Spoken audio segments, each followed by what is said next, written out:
I built this company before any of you learned what loyalty meant. Emma's voice cracked across the boardroom like a whip.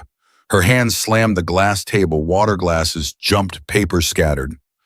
8 executives flinched. Derek Walsh didn't.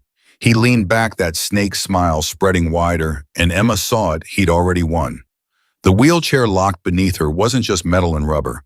It was a cage. It was proof. It was the reason every person in this room looked at her like she was already a ghost.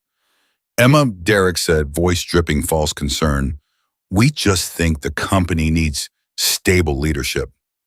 The word stable hit her chest like a bullet, because stable meant standing, and she couldn't stand anymore. Before we go further, hit that subscribe button right now.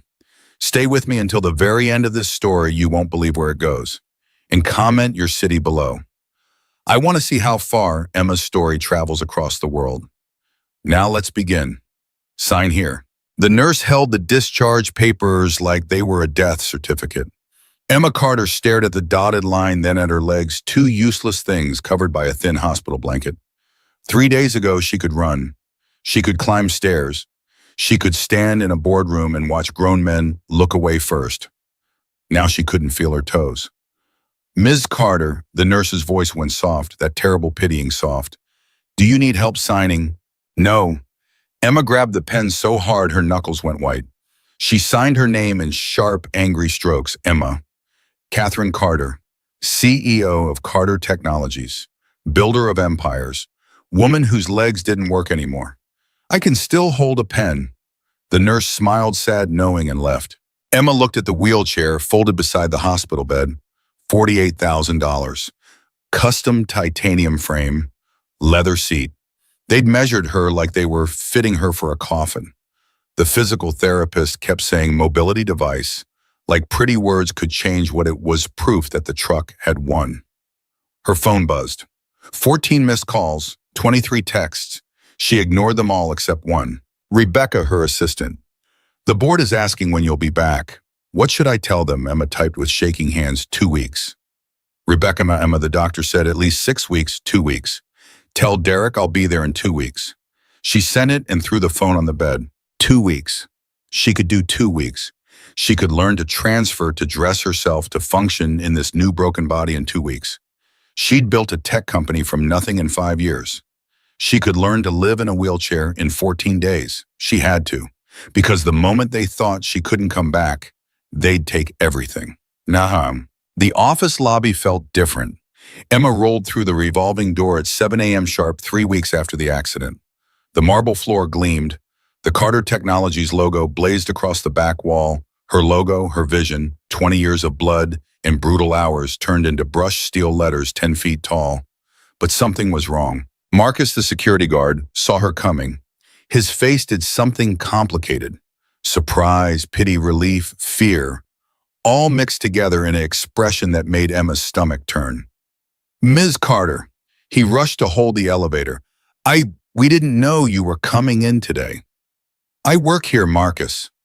"Of course, yes, of course." He jabbed the button for the 42nd floor like it might explode. "It's just Mr. Walsh said." He stopped himself. Emma's hands tightened on the wheelchair grips. "What did Mr. Walsh say?" "Nothing. Nothing, ma'am. Welcome back." The elevator doors closed. Emma watched the floor numbers climb and felt her heartbeat in her throat. 42 floors. She'd made that climb 10,000 times. Now it felt like going to her own execution. The doors opened. The hallway was empty. 7 a.m. and the executive floor was empty. That never happened. Emma's leadership team started at 6:30 always. It was culture. It was expectation. It was the unspoken rule that separated winners from people who went home at 5. Where was everyone? Emma rolled down the corridor. Her office was at the end. Glass walls, corner view, the power office. She'd fought for that office, earned it, defended it against 3 different executives who thought they deserved it more. Someone was inside. Derek Walsh sat in her chair looking at her computer, reading something on her screen that made him smile. Emma's vision went red. She slammed her wheelchair into the door hard enough to make the glass rattle. Derek jumped, hand flying to his chest like she'd shot him. "Jesus, Emma, get out of my chair." Derek stood slowly, hands raised, that careful political smile sliding across his face. I was just reviewing the quarterly reports. I didn't expect you this early. Rebecca said you weren't coming in until... I don't care what Rebecca said. Get out of my chair. Emma? Derek's voice went soft, dangerous soft. The voice he used in negotiations when he was about to destroy someone. You've been through incredible trauma. No one expects you to jump right back into... Into what? Running my company, making decisions, being the CEO. Emma rolled forward until her wheelchair touched the desk. Her desk. What exactly do you think I can't do anymore, Derek? That's not what I meant. Then what did you mean? Derek glanced at the door, checking if anyone could hear. They were alone. He sat on the edge of the desk, her desk, and folded his arms. The careful mask slipped just enough for Emma to see underneath ambition that had been sharpening itself for 20 years. The board is concerned, he said quietly. You were gone for 3 weeks. Critical decisions were delayed. The Parker acquisition fell through. We lost the Singapore contract. The stock dropped 13%, Emma. 13% because investors don't know if you're coming back or if you're even capable of... Capable of what? Emma's voice was ice. Say it. Capable of doing my job from a wheelchair. Capable of handling the stress. Derek leaned forward. You almost died. Your body is broken. Maybe your judgment is... Emma's hand shot out and grabbed Derek's wrist, hard, tight, with all the strength left in her upper body. Derek gasped. My legs don't work, Emma said, each word a bullet. My spine is damaged. My life is permanently changed. But my brain is fine. My memory is perfect. And I remember every single thing you've done in the last 3 weeks. Every meeting you called without me. Every decision you made without my approval. Every time you sat in my chair and pretended you were doing me a favor. She released his wrist. Derek stumbled back, face flushed. Get out of my office, now! Derek straightened his tie, that smile coming back. The board meeting is at 10, emergency session. They want to discuss leadership structure going forward. What does that mean? It means they want to know if you're fit to lead. Derek walked to the door, paused. Emma, I'm not your enemy. I'm trying to help you understand reality. You're not the same person you were a month ago. Accept that. Step back gracefully. Take the time you need to heal. Let someone else carry the weight for a while. Someone like you, Derek shrugged. Drugged. I've kept this company running for 3 weeks, the board noticed.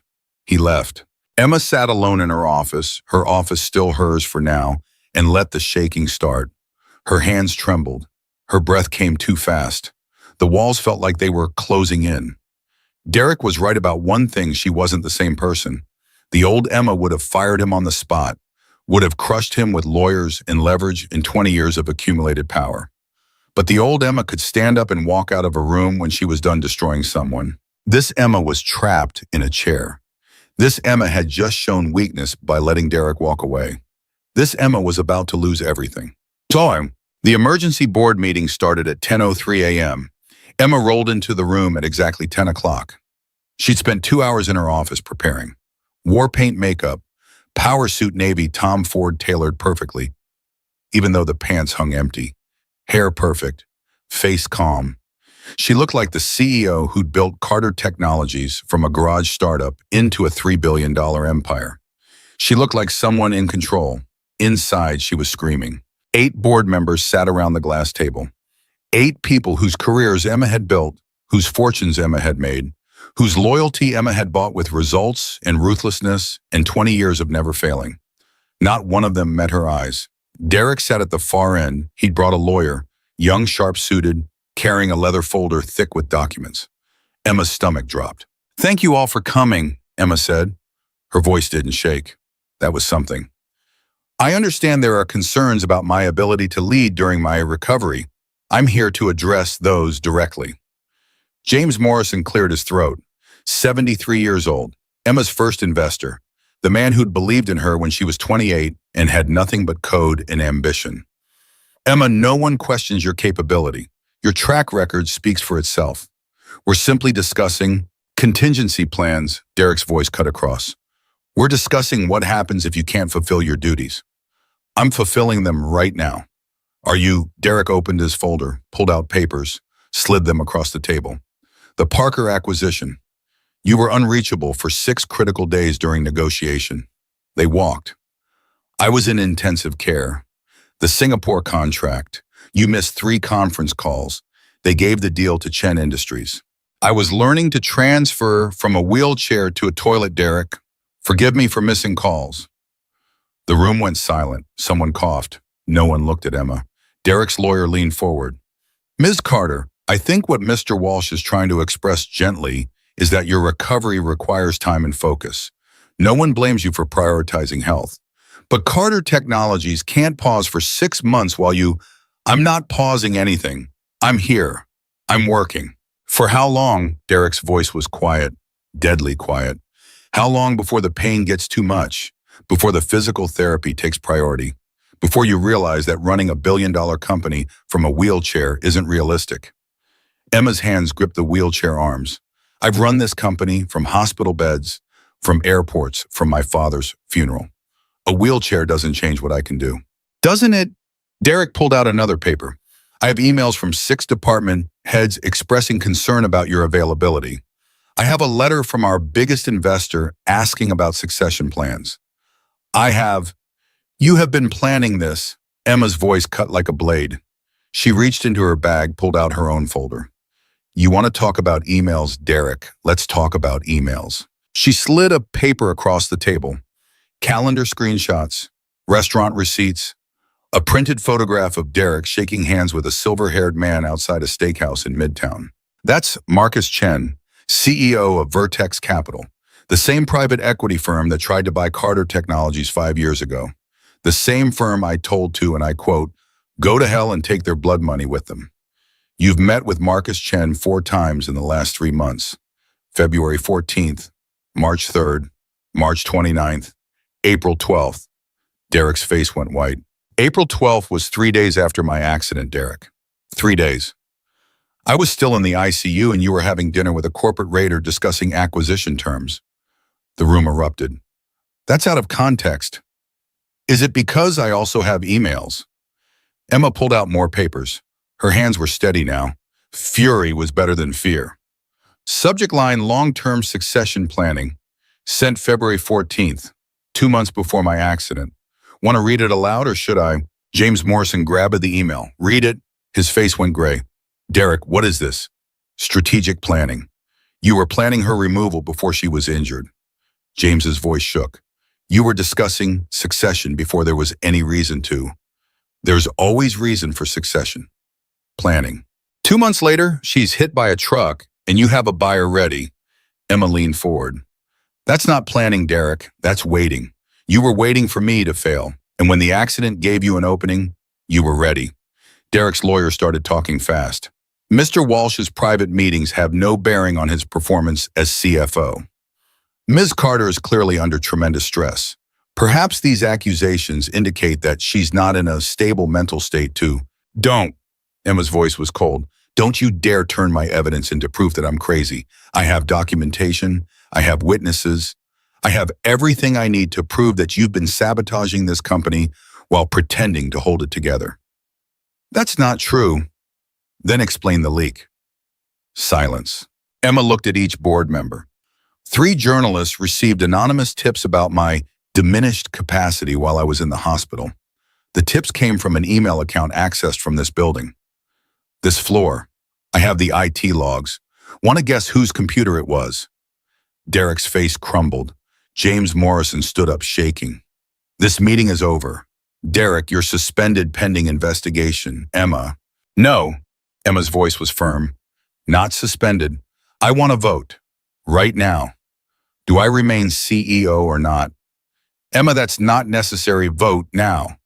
The room went still. James looked around the table. All in favor of Emma Carter continuing as CEO? 4 hands went up, slowly, reluctantly. All opposed, 4 hands. Derek abstained, 4-4, a tie. Emma felt the floor drop out from under her. We'll revisit in 30 days, James said quietly. Emma, take the time to focus on recovery. Get stronger. Come back when you're ready for a full vote. It wasn't removal, but it was close enough. Emma rolled out of that room with her head high and her heart in pieces.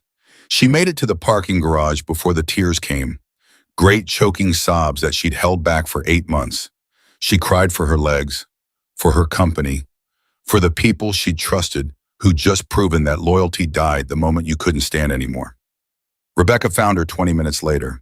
"I'm leaving," Emma said. "3 weeks. Tell them it's strategic planning." "Where will you go?" "North Carolina. My father's beach house. Somewhere no one looks at me like I'm already gone." The house was dying. Emma saw it the moment the car pulled up. Her father had built this place 40 years ago. Sturdy, simple, built to last forever. Now the porch sagged, paint peeled, gutters hung loose. Everything looked tired, just like her. She paid the driver, rolled up the ramp the real estate agent had installed, and unlocked the door. Inside smelled like salt and dust and memories Emma had been avoiding for a decade. Her father had died here. Heart attack. Alone. Emma had been in Tokyo closing a deal. She'd made it back 3 days after the funeral. She'd never forgiven herself. Now she was here alone, broken with nowhere else to go. The first night she sat on the dangerous porch and watched the ocean. Her phone rang constantly. She ignored every call. Derek, James, Rebecca, her lawyer, her ex-husband Robert suddenly concerned after 2 years of silence. Everyone wanted something. No one wanted her. The porch creaked under her wheelchair. Emma looked down. The wood was rotting. One wrong move and she'd fall through. Perfect metaphor. Everything looked stable, but underneath, everything was breaking. Her phone buzzed. Text from Rebecca. Derek called another board meeting. Next Wednesday. He says he has new concerns about your leadership. Emma, I think he's forcing a final vote. 6 days. Emma stared at the ocean and felt nothing. No anger, no fight, just emptiness. She could go back. She could fight. She could burn every bridge and call in every favor and go to war. Or she could let go, let Derek win, let the wheelchair be the excuse everyone needed. The ocean whispered. Emma made her choice. She texted Rebecca, "Tell Derek I'll be there. Tell him to bring lawyers. He'll need them." Then she called the repair company, left a message. "Foundation inspection, urgent. Tomorrow morning if possible." The truck arrived at 7:45 a.m. Emma heard it before she saw it, old Ford engine rattling like it was held together with hope and stubbornness. She rolled to the window. A man got out, tall, maybe 6'1", wearing jeans and a work shirt faded from 1,000 washes. He moved with the confidence of someone who'd built things, fixed things, understood how structures worked. He grabbed a toolbox and turned toward the house. Emma saw his face properly, 40-something lines around his eyes that came from squinting at Problem's jaw that looked like it had been clenched for years. Dark hair going gray at the temples. Wedding ring tan line, but no ring, widower Emma thought. She'd seen that look before. The look of someone still wearing the ghost of something they'd lost. She opened the door before he could knock. "Ms. Carter, John Miller, hear about your foundation." His voice was deeper than she expected. Rough, real. Not the corporate smooth talk she'd been drowning in for months. "It's the porch," Emma said. "It's rotting. I need it reinforced so my wheelchair doesn't fall through." John looked at the porch, looked at Emma, didn't stare at the wheelchair, didn't do the thing people did where they looked everywhere except at it. He just nodded. "Mind if I take a look?" "Do what you need." He knelt down, dropped right to his knees in the dirt without hesitation, and crawled under the porch. Emma watched through the window. He was under there for 15 minutes. When he emerged, his shirt was covered in cobwebs and his hands were dirty. "It's not the porch," he said. "What?" "Porch boards are fine, solid. The problem's deeper. Your foundation has water damage, has for years, maybe decades. The whole southeast corner is compromised. The weight distribution is wrong. That's why everything feels unstable." Emma's stomach dropped. "How much to fix it?" "Depends how deep the rot goes. Could be 5,000, could be 50,000. Won't know until I trace the water source and see what's actually broken underneath." "Perfect." Emma laughed bitterly. "Of course it's deeper. Of course it's worse than it looks." John studied her face. Not the wheelchair. Her face. "You okay? Do I look okay?" "No." The honesty hit Emma like cold water. No one had told her the truth in months. Everyone lied. Everyone said she looked great. She was so strong she'd bounce back. John Miller just told her she looked like hell. "Sorry," John said after a beat. I shouldn't have. No, Emma felt something crack open in her chest. No, thank you. Everyone's been lying to me since the accident. At least you're honest about the damage. I'm honest about everything. Pisses most people off. I bet. Emma almost smiled. Almost. How long to fix it? Couple weeks for the inspection. Then depends on what I find. This isn't a weekend job, Ms. Carter. This is serious structural work. Of course it is. Nothing simple anymore. John looked at her for a long moment. Something shifted in his expression. Recognition, maybe. Understanding. I'll come back tomorrow. Morning. We'll start figuring out where it really broke. He left before Emma could respond. That night, Emma couldn't sleep. She kept thinking about John's words. We'll figure out where it really broke. That's what she needed. Not for the house, for everything. She needed to find where the damage started. Before Derek, before the wheelchair, before the betrayal. She needed to trace the water source, find the rot underneath. At 2 a.m., she opened her laptop, started digging through old emails, months of messages she'd ignored during recovery, calendar invites, meeting notes, board minutes, and there it was. February 14th, email from Derek to James Morrison, subject, long-term succession planning. James, I believe we should begin considering contingency leadership structures. Emma has been an exceptional CEO, but she's approaching 50 with no clear succession plan. If something were to happen, illness, accident, anything unexpected, Carter Technologies would be vulnerable. We should discuss this quietly at the March executive retreat. Just preliminary planning. Emma's hand started shaking. The email was dated February 14th. Her accident was April 9th. Derek hadn't seen an opportunity when the truck hit. He'd been planning for it, waiting for it, hoping for it. The accident wasn't bad luck that Derek exploited. It was the answer to a problem Derek had been trying to solve for months. Emma read the email 3 more times. Each time felt like swallowing glass. Her phone buzzed. Another text from Rebecca.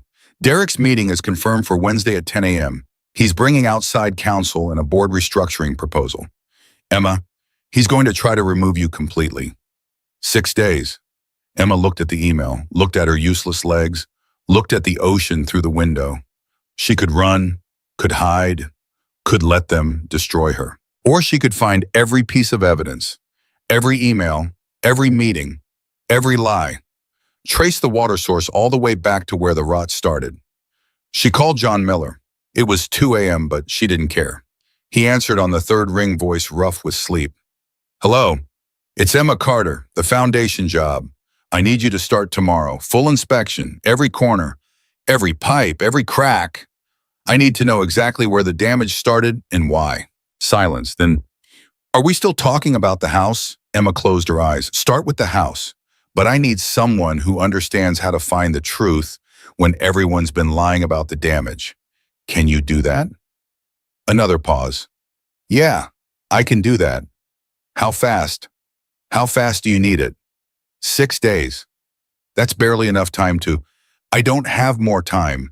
Someone's trying to take something from me, and I need proof that they broke it on purpose. Can you help me or not? John was quiet for so long Emma thought he'd hung up.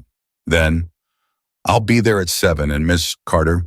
Yes, I'm good at finding rot, even when it's hidden under pretty paint and expensive lies. Emma felt something in her chest, hope maybe, or something like it. Good, because that's exactly what I need. She hung up and looked at the email again. 6 days to trace the water damage. 6 days to find every crack. 6 days to prove that Derek Walsh hadn't just betrayed her. He'd been planning it long before the wheelchair gave him an excuse. The house groaned and settled around her, broken underneath, but not dead, not yet. John Miller arrived at 6:47 a.m. with coffee, 2 cups, 1 black one with cream and sugar. He held them up when Emma opened the door. Wasn't sure how you'd take it. Emma stared at the cups. When was the last time someone had brought her coffee without being asked? Without it being a transaction, black, she said finally. Thank you. You look like you didn't sleep. I didn't. John handed her the cup and knelt down with his toolbox. No wasted movement, no small talk. He got to work immediately pulling out measuring tools, moisture meters, a camera with a light attachment. I'm starting with the crawl space, he said. Looking for water entry points, Could take a few hours. Emma watched him disappear under the house. She sipped the coffee, good coffee, not gas station garbage, and pulled out her laptop. If John was tracing damage underground, she needed to do the same with her company. She opened Derek's email again. Read it for the 10th time. If something were to happen, illness, accident, anything unexpected. The phrasing was careful, calculated, like he'd practiced it. Emma started searching her archived emails. 6 months back, 8 months, a year, looking for any other mentions of succession planning or leadership transitions, or any phrase that meant the same thing, getting rid of Emma. Nothing. Then she tried a different angle. She searched for Vertex Capital. 17 results. Emma's heart started pounding. The first mention was from 18 months ago, a brief email exchange between Derek and someone named Marcus Chen. Subject line, exploratory conversation. Emma clicked it open. Marcus, good to reconnect at the Forbes Summit. I appreciate your continued interest in Carter Technologies. While Emma remains firmly opposed to any acquisition discussions, I believe there may be strategic opportunities in the future worth exploring. Let's keep the dialogue open. Emma's coffee cup shook in her hand. 18 months ago, a full year before Derek's succession planning email. Derek had been talking to Vertex Capital while Emma was still healthy, still whole, still the unquestioned leader of her company. This wasn't opportunism.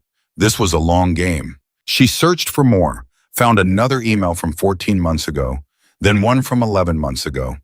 Derek and Marcus Chen meeting every few months, always careful, always vague, always positioning it as keeping options open.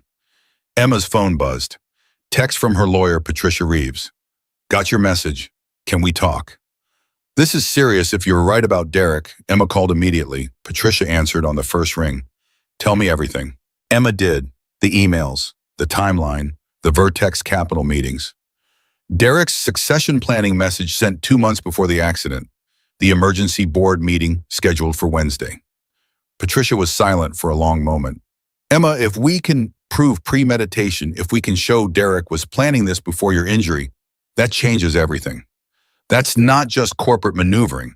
That's potential fraud, breach of fiduciary duty. The board would have to remove him. Can we prove it in 6 days?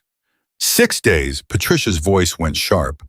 Emma, this kind of investigation takes weeks, maybe months. I don't have months. Derek votes Wednesday. If I'm not there with proof they remove me, it's over. Then we need everything. Every email, every calendar, entry, every witness who can verify Derek was meeting with Vertex before your accident. Can you get that? I'm trying. Try harder. Patricia paused. Emma, I need to ask you something. Are you okay? Mentally, physically, because if we go to war with this and you fall apart halfway through, I won't fall apart. You almost died. You're in a wheelchair. You're alone in North Carolina. I'm not alone, Isasayan. The words surprised Emma as much as they surprised Patricia. What does that mean? Emma looked at the floor where she could hear John moving around under the house tools, clanking his voice, muttering to himself as he worked. It means I have help. Someone who knows how to find damage other people miss. Patricia didn't push. Okay, get me everything you can. I'll start building the case. But Emma, be careful. If Derek suspects you're coming after him, he'll move faster. He'll do whatever it takes to lock you out before Wednesday. They hung up. Emma went back to the emails, started printing everything. 27 pages, every mention of Vertex Capital, every vague reference to future planning, every breadcrumb Derek had left while thinking no one would ever trace his path. 3 hours later, John emerged from under the house covered in dirt and cobwebs. His face was grim. Found your water source, he said. Someone installed a drainage pipe 15 years ago. Did it wrong, cut corners. The waters have been pooling under the foundation ever since, rotting the support beams from the inside out. Emma's stomach dropped. How bad? Bad enough that this porch should have collapsed years ago. You're lucky it held this long. John wiped his hands on his jeans. The thing is, this wasn't an accident. Whoever did this work knew what they were doing. They chose to do it wrong. Why would someone do that? John shrugged. Save money, save time. Figure they'll be long gone before the damage shows up. He looked at Emma. Sometimes people break things on purpose and make it look like natural decay. Emma felt something click in her brain. Can you prove it? She asked. Can you prove the damage was intentional? I can document it. Photos, measurements, code violations. Why? Because I need to prove the same thing about my company. Someone broke it on purpose, made it look like natural failure. And I need evidence that holds up in court. John studied her face for a long moment. That's not really about the house, is it? No. You want to tell me what's actually happening? Emma hesitated. She didn't know this man, didn't owe him explanations. But something about the way he looked at her, direct, honest, no judgment, made her want to tell the truth. My CFO is trying to steal my company, she said. He's been planning it for over a year, meeting with buyers, setting up a takeover, waiting for me to be vulnerable. When I had my accident, he saw his chance. Now he's got a board vote scheduled for Wednesday, and if I can't prove he's been sabotaging the company on purpose, I lose everything. John was quiet. Then, what do you need on evidence? Documentation. A way to show that what looks like my failure is actually his sabotage. That's not construction work. No, but it's the same principle, isn't it? Find where something broke, trace it back, prove it wasn't an accident. John looked at the printed emails scattered on Emma's lap, looked at her face. Something shifted in his expression, a decision being made. I used to be an architect, he said. Before this, corporate stuff, big developments. I was good at it. What happened? I found out my firm was cutting corners on a low-income housing project, using substandard materials, falsifying inspection reports. I reported it. They buried it, blamed me for the delays. I lost my license during the investigation. By the time I was cleared, my wife was dying, and I had a daughter to raise, and I couldn't go back to that world. Emma felt her chest tighten. I'm sorry. Don't be. I learned something important. People in power will always protect themselves. They'll lie, cheat, and destroy anyone who threatens their control. The only way to beat them is to be more thorough, more patient, and more stubborn than they expect. Is that what you're offering? Help? John picked up one of the printed emails. Read it. His jaw clenched. This guy Derek, he's doing the same thing my old firm did, making things look normal while the rot spreads underneath. Yeah, I'll help you, but I have conditions. What conditions? My daughter Sophie, she's 7. I pick her up from school every day at 3:30. I don't miss pickups, ever. So if we're doing this, we work around that schedule. Emma felt something warm in her chest. A single dad prioritizing his kid above everything else. When was the last time she'd seen that kind of loyalty deal? And I'm not doing this for money. I'm doing it because I hate men like Derek Walsh, men who think they can destroy people and get away with it. I can pay you. I don't want your money, John's voice was firm. I want you to win. That's payment enough. Emma didn't know what to say. For 20 years, everyone had wanted something from her. Money, power, connections, jobs. John Miller wanted nothing except to watch her beat the man trying to destroy her. Okay, she said finally. Let's get to work. They spent the next 4 hours going through everything. John had a background in corporate structure. All those years designing buildings meant he understood contracts, legal frameworks, how organizations were supposed to function. He read through Emma's company charter, the board bylaws, Derek's emails. Here, John said suddenly, pointing at a clause in the charter, Section 14, subsection C. Any major transaction over 50 million requires unanimous board approval if it involves a change in company ownership structure. Derek's Vertex deal is a buyout. That needs unanimous approval. He has 8 board members, 4 are loyal to him. But that's not unanimous. He can't push this through legally without your vote, unless, John flipped through more pages, unless he amends the charter first. Emma's blood went cold. Can he do that? According to this charter, amendments require a simple majority vote plus 30 days notice to all board members. Did you get notice? No. Then he hasn't filed the amendment yet.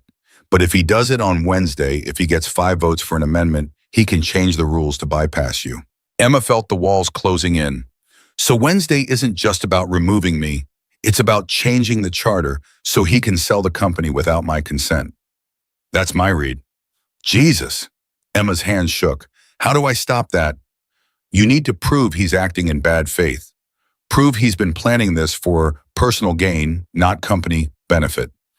If you can show the board that Derek's been conspiring with Vertex for his own profit, they can't legally vote for his amendment. it becomes fraud.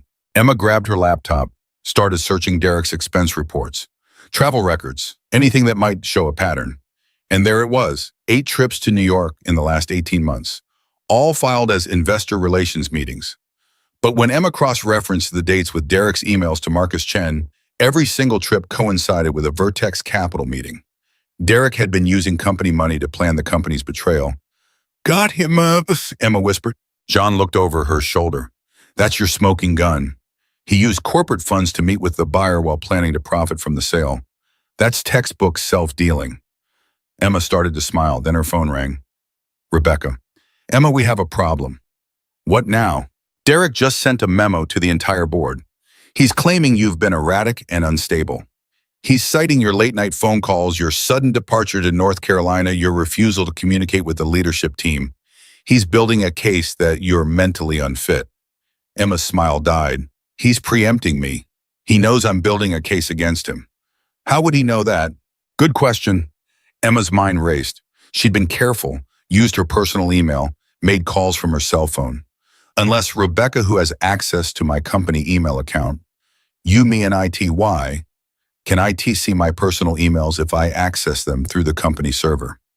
Silence. "Emma, tell me you haven't been using the company VPN too." Damn it. Emma had been using her work laptop, connected to the corporate network. Every search, every email, every document she'd accessed, IHEAT could see all of it. And IT reported to Derek. "He knows," Emma said. "He knows I'm coming after him. That's why he sent the memo. He's discrediting me before I can expose him." "What do you do now?" Emma looked at John, looked at the evidence scattered across the table, looked at her useless legs, and felt the familiar rage rising. "I stopped playing defense," she said. "I go on offense." She hung up and called Patricia. "Derek knows I'm investigating him. He's trying to discredit me as mentally unstable. We need to move now." "Emma, if we file before we have everything, we have enough. Expense reports showing self-dealing, emails proving premeditation, a clear timeline. We file today. Emergency injunction to freeze all board votes until the investigation is complete." "That's aggressive." "Derek's been aggressive for 18 months. I'm just catching up." Patricia was quiet. "Okay, send me everything. I'll file by end of business today. But Emma, this means war. Derek won't back down quietly." "Good, neither will I." Emma spent the next 2 hours forwarding documents to Patricia. Every email, every expense report, every piece of evidence. John helped her organize it, timeline it, make it as bulletproof as possible. At 3:15, John stood up. "I need to get Sophie." "Of course, thank you for..." "I'll be back at 7, after Sophie's dinner and homework. We can keep working." "You don't have to..." "Yeah, I do." John looked at her steadily. "Men like Derek destroy people because nobody stops them. I'm stopping him, so are you. We're not done yet." He left. Emma sat alone in the house and felt something she hadn't felt in months: hope.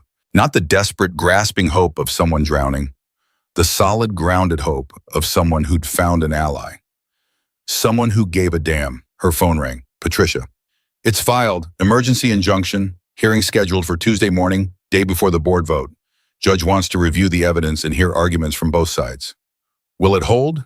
"If your evidence is as solid as you say, yes. But Emma, Derek's going to fight this hard. He'll bring his own lawyers. He'll claim you're vindictive, unstable, grasping at straws. You need to be ready." "I'm ready." "Are you? Because you'll be in court, in front of a judge.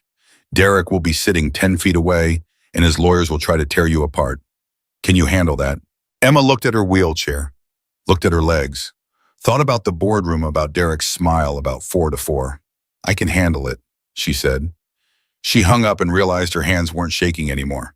At 7:03, John came back. A little girl trailed behind him, 7 years old, dark hair and pigtails, wearing a backpack shaped like a unicorn. "This is Sophie," John said. "Sophie, this is Mrs. Carter. She's the one with the house problem I'm helping with." Sophie looked at Emma's wheelchair with open curiosity. No fear, no pity, just interest. "Why are you in a wheelchair?" "Sophie," John started. "It's okay." Emma smiled.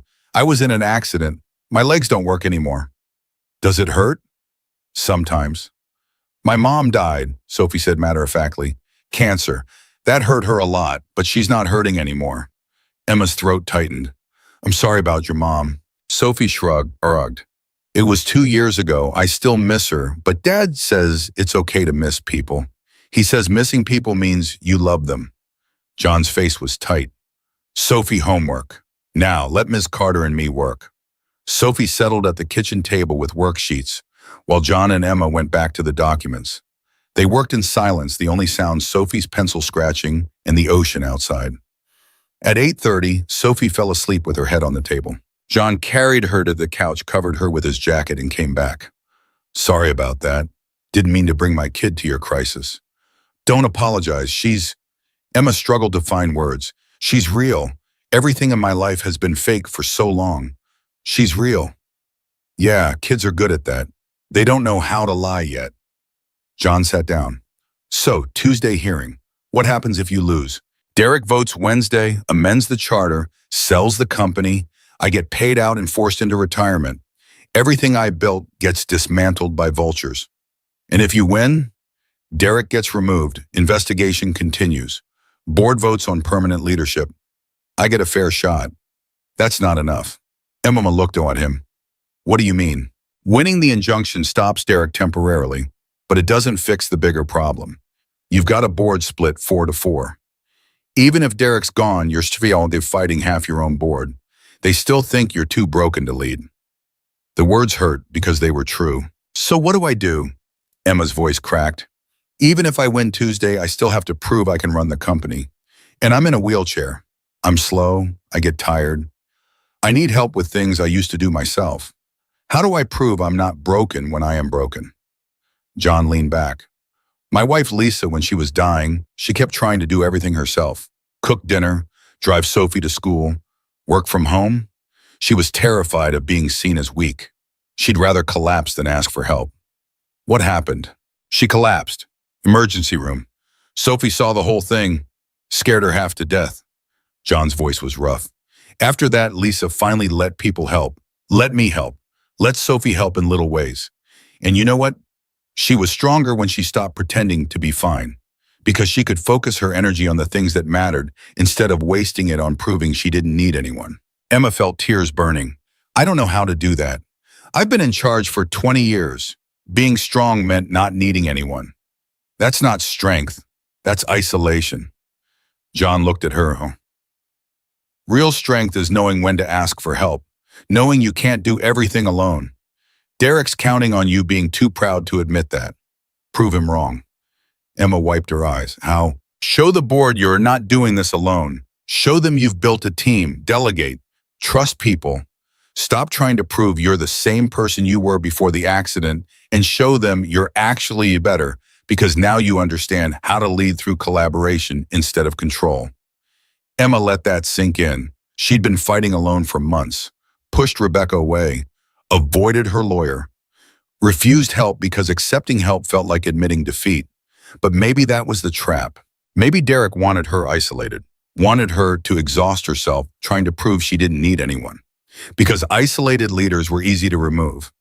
I need to rebuild my team, Emma said slowly.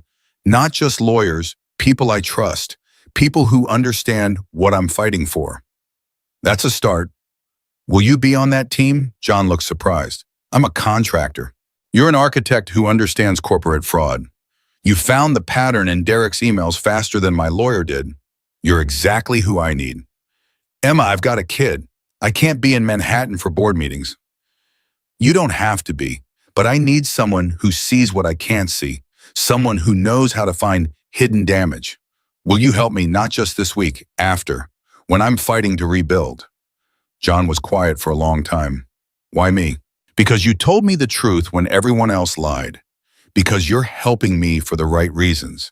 Because your daughter deserves to see her father fight for something good.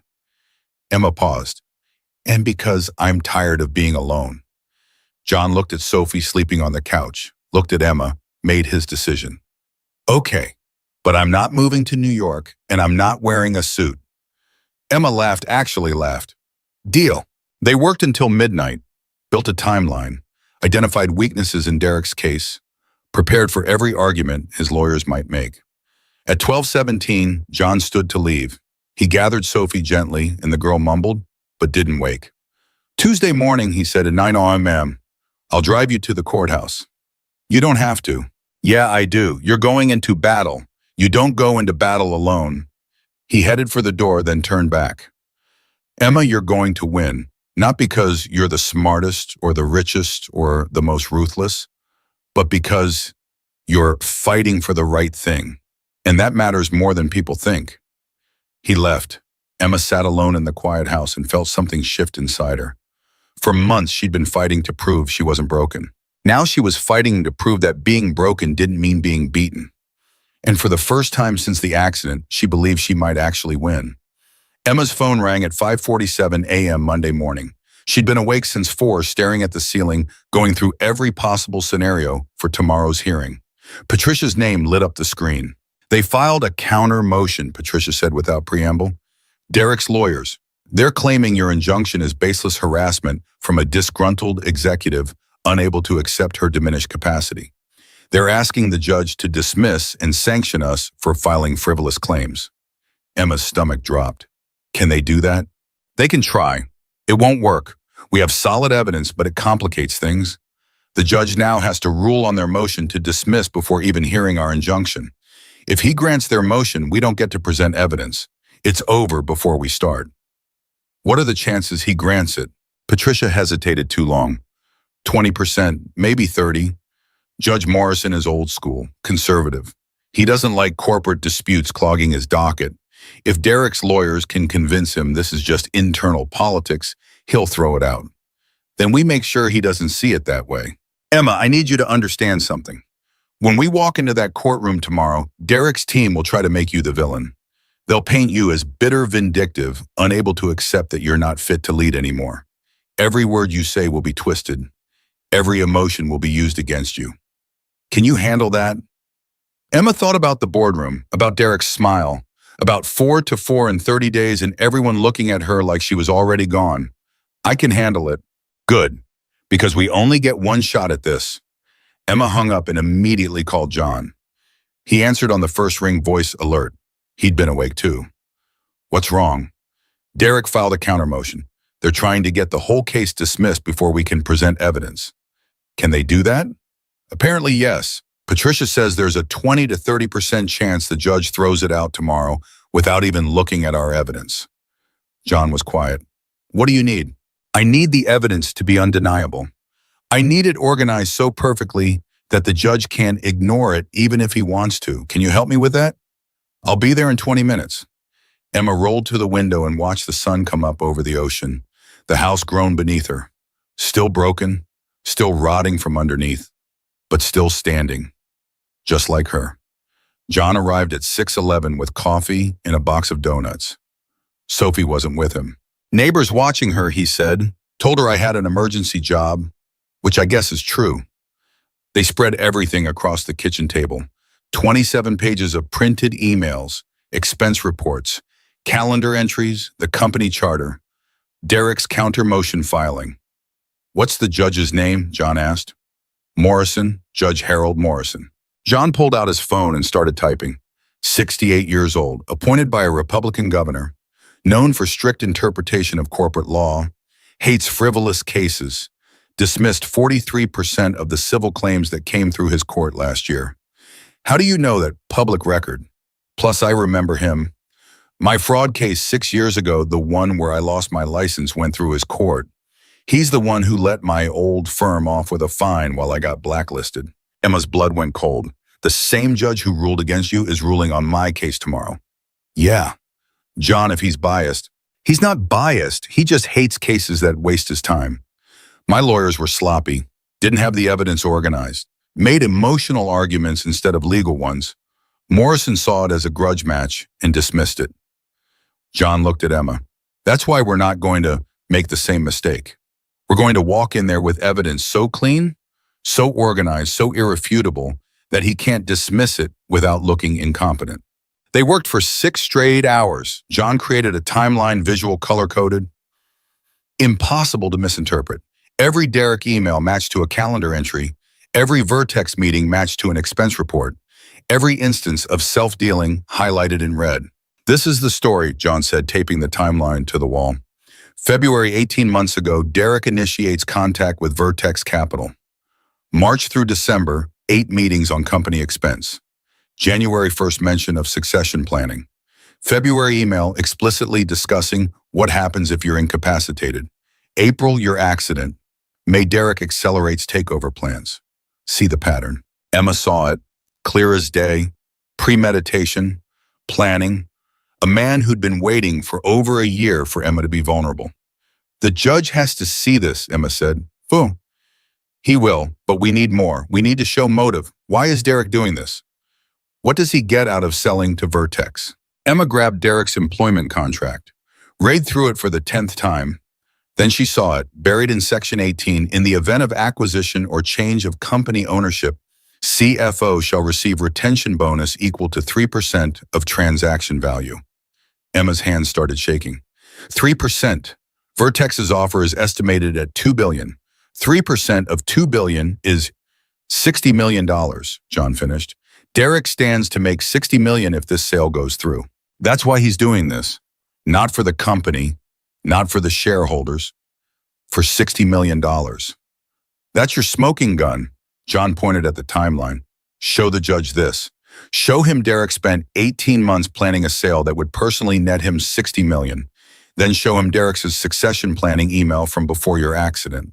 Connect the dots. Make it impossible to see this as anything but fraud. Emma felt hope rising, real hope, not desperate hope. Patricia needs to see this, she called. Patricia answered immediately. I've got the motive, Emma said. Derek's contract gives him 3% of any acquisition value. He stands to make $60 million from the Vertex sale. That's why he's been planning this for 18 months. It's not about leadership. It's about his payout. Patricia sucked in a breath. That's massive self-dealing. If we can prove Derek prioritized his personal gain over fiduciary duty to the company, we can prove it. We have the timeline. We have the contract. We have everything. Send it to me. Now I'm rewriting our entire argument. Emma hung up and looked at John. Thank you. Don't thank me yet. We still have to win. At 3:15, John left to get Sophie. Emma sat alone with the timeline staring at her from the wall. 18 months of betrayal laid out in colored markers and printer paper. A man who'd waited patiently for her to break so he could profit from the pieces. Her phone rang, unknown number. Emma almost didn't answer, but something made her pick up. Emma, Derek's voice, smooth, calm, dangerous. We need to talk. I have nothing to say to you. That's unfortunate, because I have something to say to you. Derek paused. I know you filed the injunction. I know what you're trying to do tomorrow. And I'm giving you one chance to stop this before it destroys you. You're threatening me. I'm trying to save you from yourself. Derek's voice went soft. Emma, you're not thinking clearly. The accident, the trauma, the medication, you're not the person you were. Everyone can see it except you. If you walk into that courtroom tomorrow and lose, and you will lose, the board will have no choice but to remove you entirely. No payout, no retirement package, nothing. You'll be done. I'm not withdrawing the injunction. Then you're making a mistake. But before you finalize that decision, I want you to know something. Derek's voice dropped. That email you found, the succession planning email. It's out of context. I was doing my job planning for contingencies. Every responsible CFO considers succession plans. If you try to twist that into some conspiracy theory, you'll look paranoid and desperate. I also found your Vertex meetings and your $60 million payout clause. Silence. When Derek spoke again, his voice had changed. Cold. Hard. You have no idea what you're doing. No idea who you're fighting. Vertex has lawyers who will bury you. They'll drag out litigation for years, drain your resources, destroy your reputation. Is that really what you want? Years of fighting just to prove you're right? If that's what it takes. You're in a wheelchair, Emma. You can barely take care of yourself. How are you going to sustain a legal war? Emma felt rage rising. The same way I've sustained everything else since the accident. By refusing to quit. That's not strength. That's stubbornness. And it's going to cost you everything. Derek paused. I'm offering you a way out. Withdraw the injunction. Accept early retirement with full benefits. Walk away with your dignity intact. $5 million, Emma. Full retirement package. No fight, no war, just peace. You're offering me money to go away quietly. I'm offering you a future. Take the deal or lose everything tomorrow. Emma looked at the timeline on the wall, looked at 18 months of Derek's planning, looked at $60 million in personal profit built on her destruction. No, she said. Emma. I said no. See you in court, Derek. She hung up. Her hands were shaking, not from fear, from fury. Derek had just confirmed everything. The offer proved he was scared. Scared she'd win. Scared the judge would see the truth. Scared his $60 million would disappear. Good. Let him be scared. Her phone rang again. Rebecca this time. Emma, something's happening. Derek just called an emergency executive meeting. He's locked out everyone except his loyalists. I don't know what they're planning, but it's bad. When's the meeting? Now. They're in the boardroom right now. Emma's mind raced. Can you get inside? Record it. Emma, if they catch me. Rebecca, I need to know what he's planning, please. Silence. Then I'll try, but if this costs me my job, it won't, I promise. Emma hung up and immediately called Patricia. Derek's having an emergency meeting with his board allies. Right now, something's happening. Can you prove it? My assistant is trying to get inside. But Patricia, if Derek's moving this fast, he's planning something for tomorrow, a surprise, something we won't see coming. Then we prepare for everything, every possible argument, every possible motion. We walk in there ready for war. At 7 o'clock, John came back with Sophie. The girl ran straight to Emma. Dad says you have a big meeting tomorrow, like when I have spelling tests. Emma smiled despite everything. Kind of like that. Yes. I get nervous before spelling tests. Dad says that means I care. Do you care about your meeting? Very much.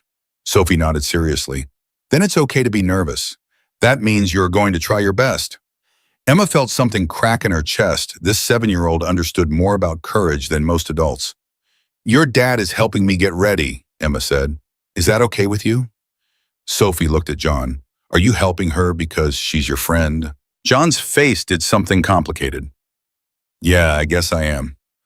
Good. Friends help each other. That's what Mom always said. Sophie went to do homework at the table. John stood next to Emma, looking at the timeline on the wall. Derek called me, Emma said quietly. Offered me $5 million to withdraw the injunction and retire quietly. What did you say, no? John nodded. Good. Men like Derek think everyone has a price. Proving them wrong is the best revenge. At 8:47, Emma's phone rang. Rebecca. I got in, Rebecca whispered. I'm in the bathroom outside the boardroom. Emma, you were right. Derek's planning something for tomorrow. What? He's bringing witnesses. 3 board members who will testify that you've been erratic, unstable, making irrational decisions since the accident.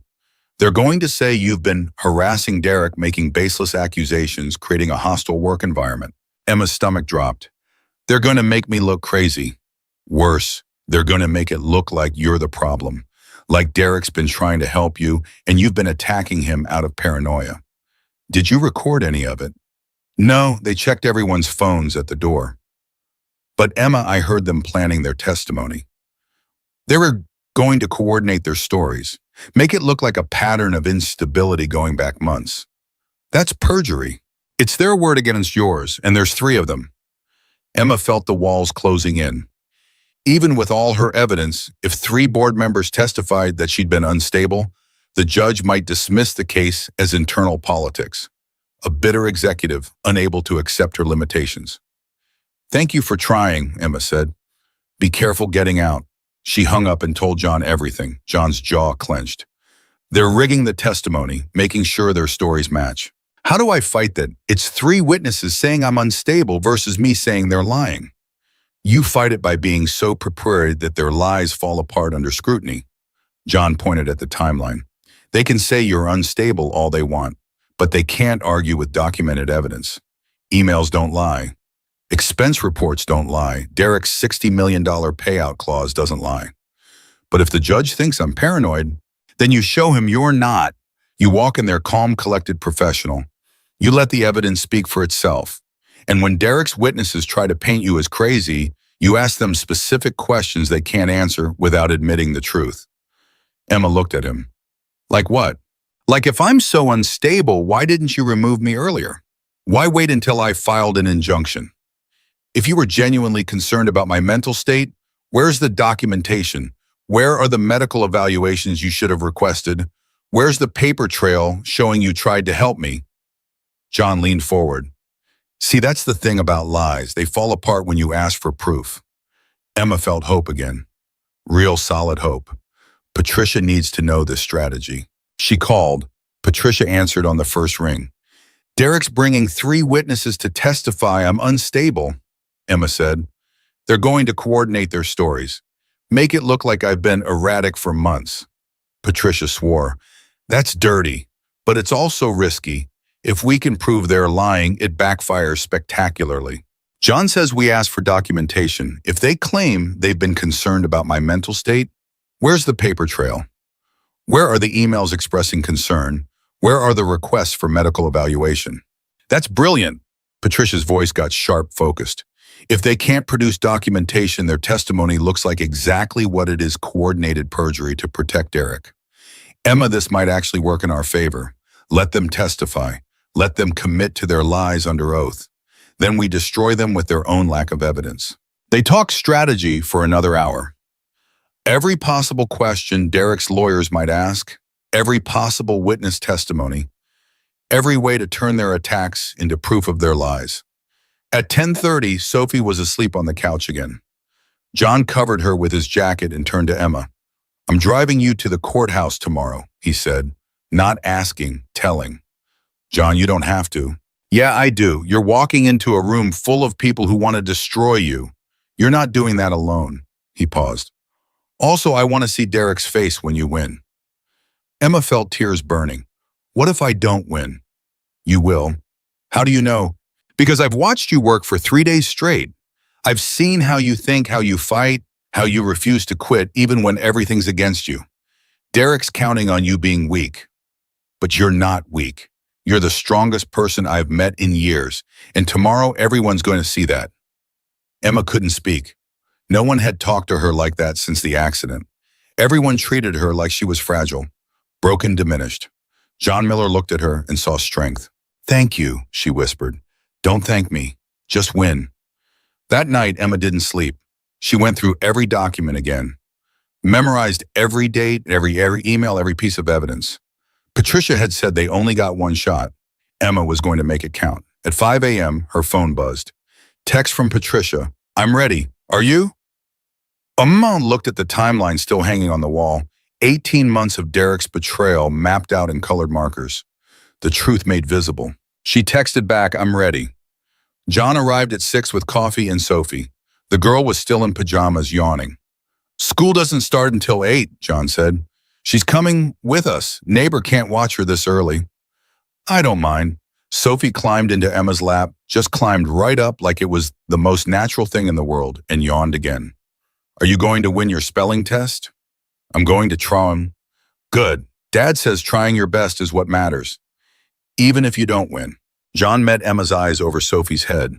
But you're going to win. They left at 7. The courthouse was 2 hours away in Raleigh. John drove while Emma reviewed notes and Sophie colored in the back seat. It felt surreal going to fight for her company with a contractor and a 7-year-old as her support team, but it also felt right. They arrived at the courthouse at 8:47. Patricia was waiting outside. Derek's already inside, she said, with 4 lawyers and his 3 witnesses. Emma, they're setting up like this is a murder trial. Good. Let them waste their energy on theater. We'll focus on evidence.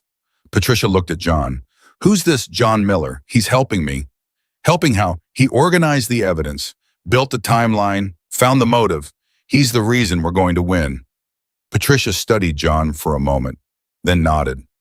Okay, let's go to war. They walked into the courthouse together. Sophie stayed with a court officer who gave her more coloring pages. Emma rolled down the corridor toward the courtroom and felt her heart pounding. This was it. Everything came down to the next 2 hours. The courtroom doors opened. Emma rolled inside and saw Derek immediately. He sat at the defense table with four lawyers in expensive suits. He looked calm, confident, like he'd already won. Then he saw Emma. Their eyes locked across the courtroom. For one moment, Derek's mask slipped. Emma saw fear, real fear. Good. She rolled to the plaintiff's table. Patricia sat beside her. John stood against the back wall, arms folded, watching Derek like a hawk. All rise. The Honorable Judge Harold Morrison presiding. Everyone stood, except Emma. She couldn't stand, would never stand again. She met the judge's eyes anyway. Judge Morrison was exactly as John described, 68, gray-haired, severe expression. He looked at Emma's wheelchair, looked at Derek's army of lawyers, sighed like this was already a waste of his time. Let's get this over with, he said. Mrs. Reeves, your client, filed an emergency injunction. Mr. Walsh's team filed a motion to dismiss for frivolous claims. I've reviewed both filings. I'm inclined to grant the motion to dismiss unless you can convince me this isn't just corporate politics.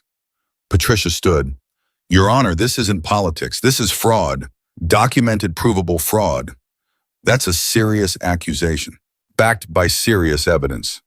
Patricia walked to the evidence table. Your Honor, we have 18 months of documented meetings between Mr. Walsh and Vertex Capital, a private equity firm attempting to acquire Carter Technologies. We have expense reports showing Mr. Walsh used company funds for these meetings. We have emails proving Mr. Walsh discussed succession planning 2 months before Ms. Carter's accident. And we have Mr. Walsh's employment contract showing he stands to gain $60 million personally if this sale goes through. Judge Morrison's eyebrows rose. $60 million, 3% of transaction value, Your Honor. Mr. Walsh has been planning this deal for over a year and stands to profit enormously. That's textbook self-dealing. Derek's lead lawyer shot to his feet. Your Honor, this is absurd. Mr. Walsh was doing his job exploring strategic options and planning for contingencies. There's nothing illegal about succession planning or speaking with potential partners. Ms. Carter is a disgruntled executive who can't accept that her injury has affected her ability to lead. This injunction is harassment, pure and simple. Ms. Reeves, Judge Morrison looked at Patricia. Response. Show him the timeline, Emma whispered. Patricia pulled out the poster-sized timeline John had created, hung it on an easel where the judge could see it clearly. Every color-coded meeting, every email, every expense report. 18 months of Derek's planning laid out in undeniable clarity. Your Honor, this is not random. This is methodical planning. Note the dates. First Vertex contact February 18 months ago. Succession planning email, February this year. 2 months before Ms. Carter's accident. Acceleration of takeover plans, May immediately after her accident. This isn't contingency planning. This is a man who waited for Ms. Carter to be vulnerable so he could execute a plan that would personally net him $60 million. Judge Morrison studied the timeline. His expression shifted. Mr. Harrison, how do you explain this pattern? Derek's lawyer looked at the timeline, looked at Derek. Your Honor, Mr. Walsh is CFO. It's his responsibility to explore acquisition opportunities. While planning his CEO's removal, Judge Morrison's voice got sharp. That email about succession planning explained that. Standard corporate practice. 2 months before her accident, then 8 months of meetings with Vertex Capital, then a sudden push for leadership change the moment Ms. Carter is injured. Judge Morrison looked at Derek. Mr. Walsh, stand up. Derek stood slowly. Did you write that succession planning email? Yes, Your Honor, but did you meet with Vertex Capital multiple times using company funds? As part of my duties. Does your contract give you a $60 million payout if this sale goes through? Derek's face went white. The contract was negotiated years ago. Answer the question, yes or no. Yes. The courtroom went silent. Judge Morrison looked at the timeline again, looked at Derek. His expression was ice. Motion to dismiss denied. This court will hear Ms. Carter's injunction. Mr. Harrison, your client better hope he can explain this timeline, because from where I'm sitting, it looks exactly like fraud. Emma felt her heart soar. They'd won the first round. Derek's lawyer scrambled. Your Honor, we request a continuance to prepare. Denied. You had 3 days. We're hearing this now. Judge Morrison looked at Patricia. Ms. Reeves, present your case. Patricia smiled. Yes, Your Honor. She went through everything. The emails, the expense reports, the contract clause. Derek's witnesses tried to testify about Emma's instability, but Patricia destroyed them with John's strategy. Mr. Morrison, the board member, not the judge, you testified that you've been concerned about Miss Carter's mental state for months. Do you have any documentation of that concern? The witness hesitated. We discussed it privately. Emails, memos, anything in writing? Well, no, but did you request a medical evaluation? No. Did you consult with a mental health professional? No. Did you create any paper trail whatsoever showing this concern? No. So your concern about Ms. Carter's mental state, which you claim has existed for months, has zero documentation. Yet it appeared in your testimony 3 days after she filed this injunction. Interesting timing, wouldn't you say? The witness stammered. Patricia moved on. One by one, Derek's witnesses fell apart. Their stories didn't match. They had no documentation. They couldn't explain why their concern only appeared after Emma filed the injunction. Judge Morrison looked disgusted. Finally, Patricia called Emma to testify. Emma rolled to the witness stand, took the oath, met Derek's eyes across the courtroom. Ms. Carter, Patricia said, when did you first discover Mr. Walsh's relationship with Vertex Capital? 4 days ago, I was reviewing old emails during my recovery and found the February correspondence discussing succession planning. That led me to dig deeper. What did you find? 18 months of secret meetings, self-dealing. A man who'd been planning to remove me long before my accident gave him an excuse. Derek's lawyer objected. Judge Morrison overruled. Ms. Carter, are you mentally fit to run Carter Technologies? Emma looked at the judge. Your Honor, I'm in a wheelchair. I can't walk. I need help with things I used to do myself. But my brain works. My judgment is sound. I built that company from nothing. I know every product, every client, every strategy. A wheelchair doesn't change that. What's changed is that certain people decided I'm easier to remove when I can't stand. The courtroom was silent. Judge Morrison leaned forward. Ms. Carter, if I grant this injunction, what happens next? The board investigates Mr. Walsh's conduct. I return to my position. We rebuild without people who prioritize personal profit over company loyalty. And if Mr. Walsh's conduct is as fraudulent as Ms. Reeves claims, then he's removed and prosecuted. Judge Morrison looked at Derek, looked at the timeline, made his decision. Injunction granted. All board votes are frozen pending full investigation of Mr. Walsh's conduct. Mr. Walsh is suspended as CFO, effective immediately. This court will refer this matter to federal prosecutors for potential fraud charges. Emma couldn't breathe. They'd won. Actually won.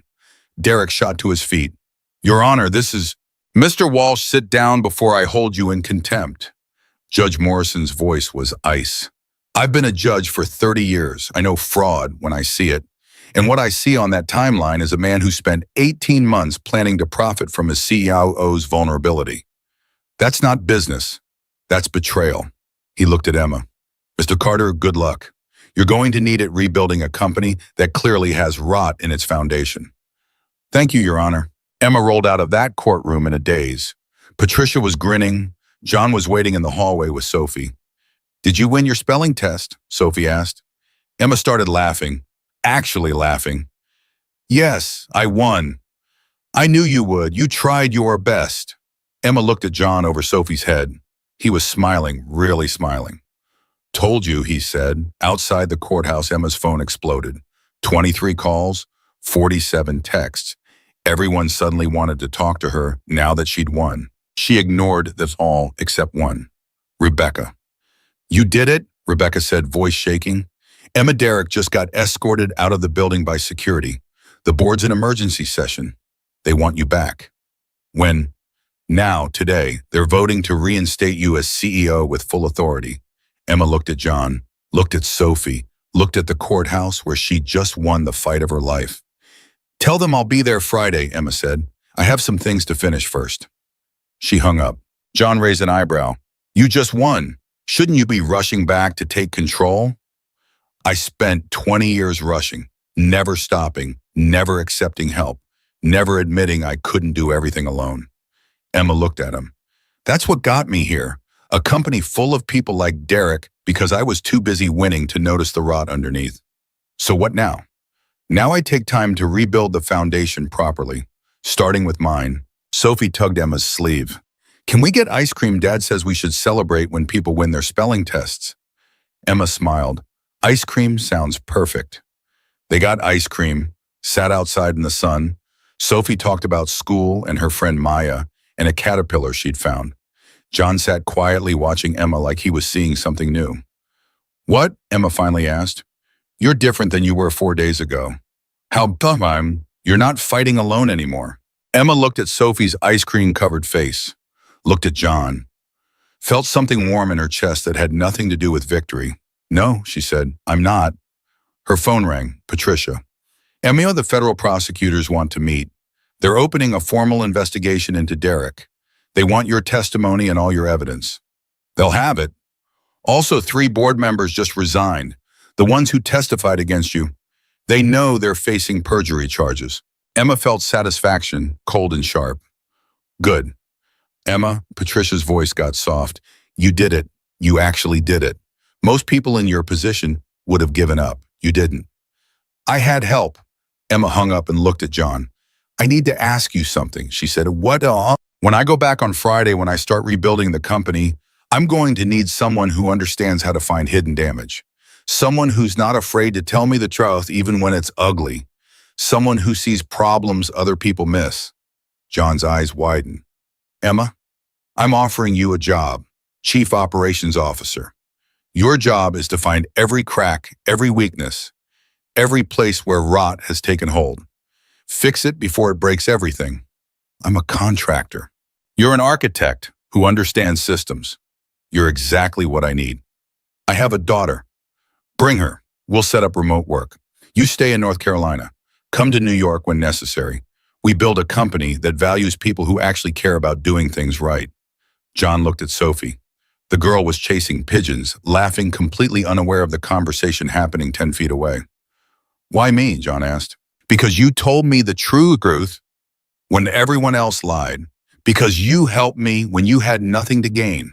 Because your daughter needs to see her father build something good instead of watching from the sidelines. Emma paused. And because I can't do this alone. I'm done pretending I can.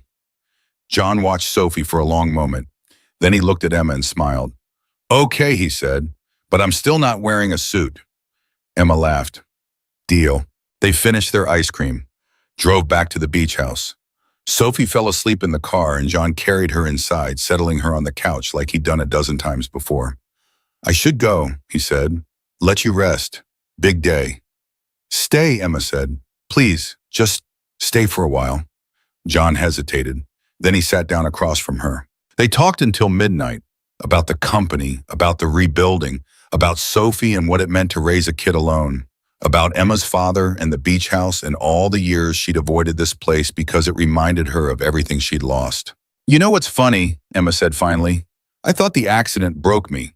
Thought losing my legs meant losing everything. But maybe it saved me. Maybe if the truck hadn't hit, I'd still be in that boardroom, letting Derek destroy everything while I was too busy winning to notice. You think getting paralyzed was a good thing? No, it's the worst thing that ever happened to me, but it made me slow down, made me see what I'd been missing, made me realize that strength isn't about standing alone. It's about knowing when to ask for help. John looked at her for a long moment. You're going to be okay, Emma Carter. We're going to be okay, Emma corrected. You and me and Sophie, we're going to rebuild something better than what was there before. John smiled. Yeah, we are. He left at 12:30. Emma sat alone in the quiet house and felt the foundations settle beneath her. Still broken, still damaged.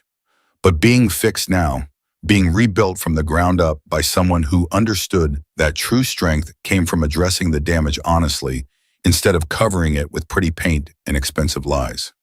Friday, Emma returned to Manhattan, rolled into the boardroom where Derek had once smiled at her like she was already gone. 5 board members waited. The 4 who'd remain loyal, and 1 new appointee, a disability rights advocate Emma had personally chosen.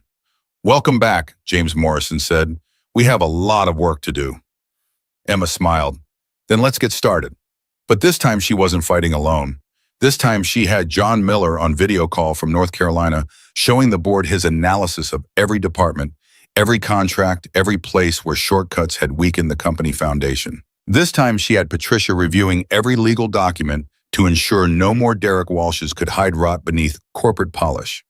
This time she had Sophie's drawing taped to her laptop, a stick figure in a wheelchair with a crown, and the words, "You won" in purple crayon. And this time Emma understood that winning wasn't about standing alone at the top. It was about building something strong enough that everyone could stand together. Even the ones in wheelchairs. The boardroom felt different now. Emma rolled in at 9 a.m. Monday morning, exactly 1 week after the courthouse victory, and saw 5 faces instead of 8. James Morrison, Linda Chen, Robert Park, 2 empty chairs where Derek's allies used to sit, and 1 new face, Dr. Sarah Williams, disability rights advocate, former Paralympic athlete woman who'd built 3 nonprofits from wheelchair. "Let's start," Emma said. No preamble, no wasted time. They had a company to save. "Financial report first," James said. He looked older than he had 2 weeks ago. Tired. The Vertex situation scared investors. Stocks down 18%. 3 major clients put contracts on hold pending leadership stability. We're hemorrhaging credibility. "How long do we have?" Emma asked. 6 weeks, maybe 8. After that, we start losing contracts we can't afford to lose. Emma pulled out her laptop. John's analysis filled the screen. Then we stopped the bleeding. John Miller, our new chief operations officer, ran a complete structural analysis. Found 47 points of operational weakness. Places where cutting corners saved money short-term, but created long-term vulnerability. Linda Chen leaned forward. "Like what?" "Like our server infrastructure. We've been running on outdated systems for 3 years because Derek said upgrading was unnecessary expense. John's analysis shows we're 1 major breach away from losing everything. Customer data, proprietary code, everything." The room went silent. "How much to fix it?" Robert Park asked. $12 million. Immediately. James whistled. "Emma, we don't have $12 million right now. Not with the stock drop. Then we make cuts elsewhere. We eliminate the executive bonuses Derek inflated. We renegotiate vendor contracts. We stop paying for corporate apartments nobody uses. John found $8 million in wasteful spending. We reallocate that to infrastructure." "That's still $4 million short," Linda said. Emma looked at each of them. "I'm donating my salary for the next year. That's $3.2 million. Who's with me?" Nobody spoke. Then James nodded. "I'm in. Half salary for a year." Linda raised her hand. "Me too." Robert hesitated, then, "Fine, half salary, but Emma, this better work." "It will work because we're not building on rot anymore. We're fixing the foundation first, even if it's expensive and slow and nobody sees it. That's how you build something that lasts." Dr. Williams spoke for the first time. "I like this approach.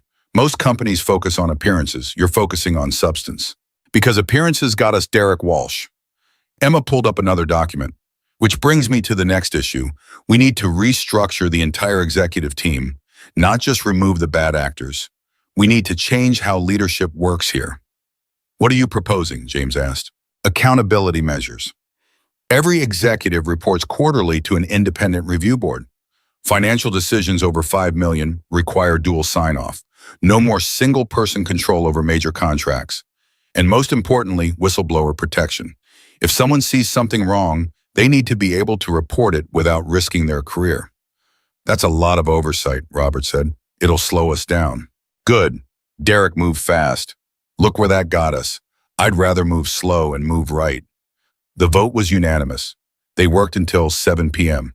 By the time Emma rolled out of that building, she'd restructured 3 departments, fired 4 executives who'd enabled Derek's schemes, and approved John's complete operational overhaul. She was exhausted. Her phone rang as she reached her car. "John."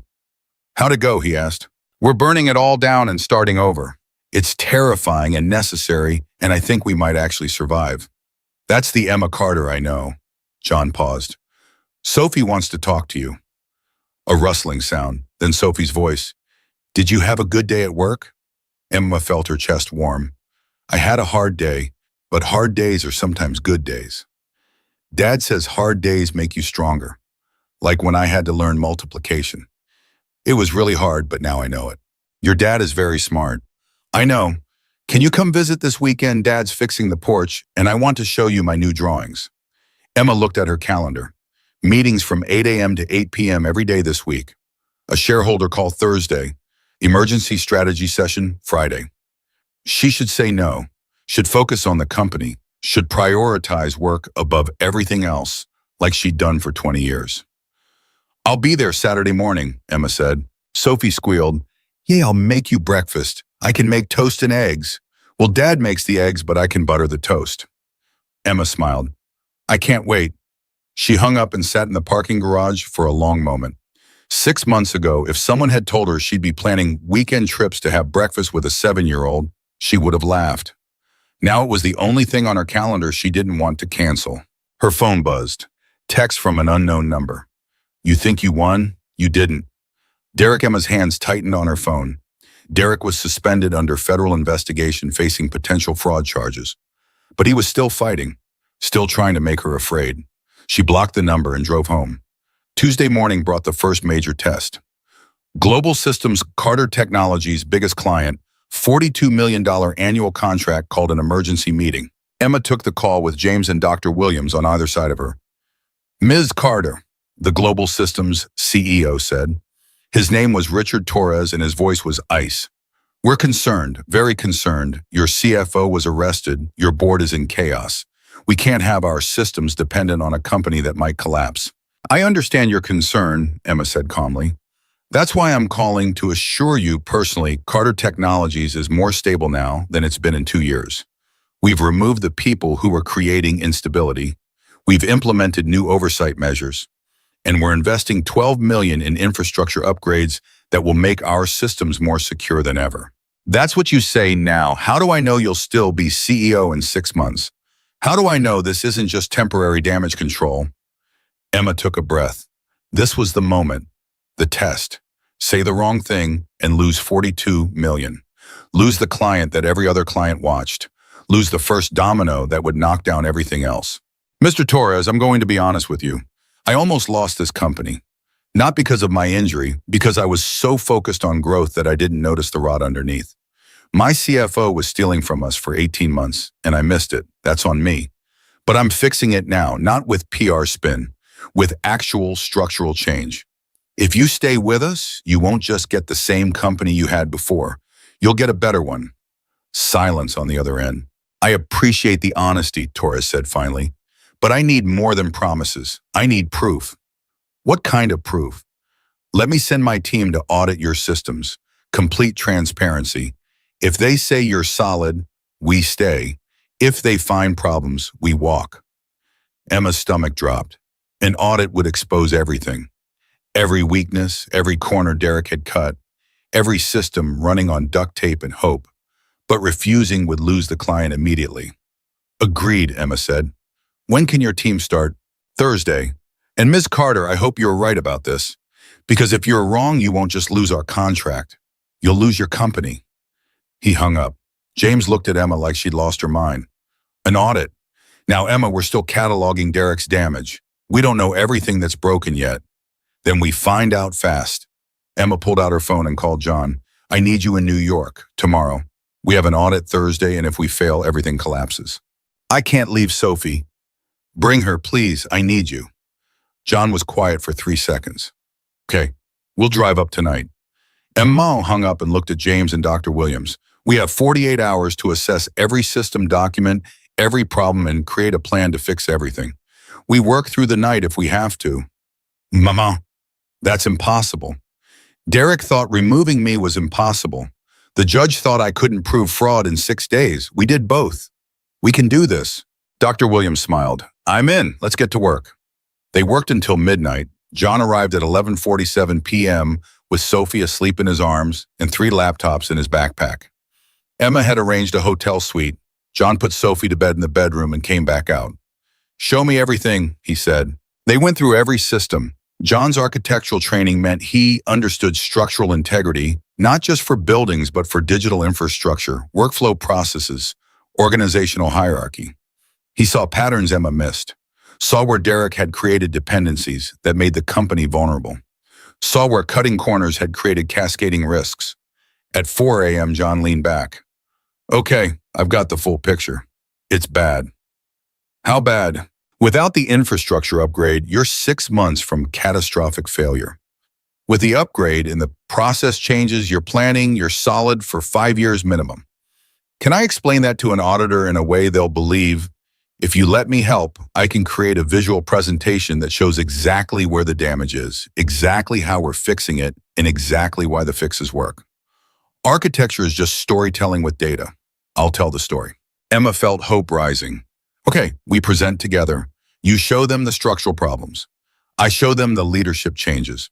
We convince them we're not just surviving, we're rebuilding stronger. John nodded. Then let's build the presentation. They worked until Sophie woke up at 7. The girl stumbled out in pajamas, saw Emma and John surrounded by laptops and coffee cups, and said, "Did you have a sleepover?" John laughed, actually laughed despite the exhaustion. Something like that. Come on, kiddo, let's get breakfast. Can Emma come? John looked at Emma. Emma looked at the laptop, at the presentation that was only half finished, at $42 million in contracts hanging by a thread. Emma has to work, John said gently, but she needs to eat. Sophie's voice was so matter-of-fact, so certain. Dad says everyone needs to eat breakfast or their brain doesn't work good. Emma smiled. Your dad is right, 30 minutes. Then I come back to work. They went to the hotel restaurant.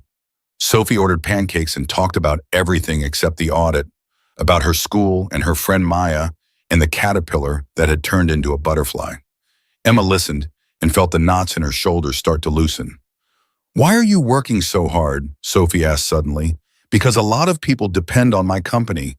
If I fail, they lose their jobs. Sophie considered this. That's a lot of responsibility.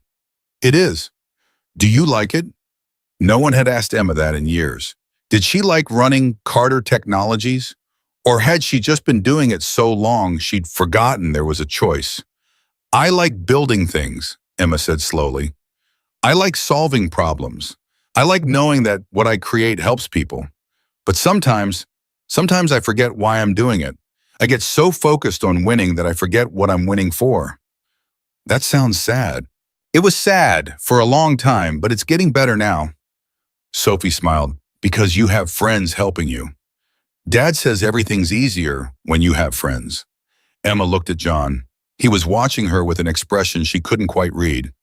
Warmth. Understanding. Something else. Your dad is very smart, Emma said again. I know, Sophie said. That's why I listened to him. They went back to work. John finished the presentation while Emma prepped for the audit.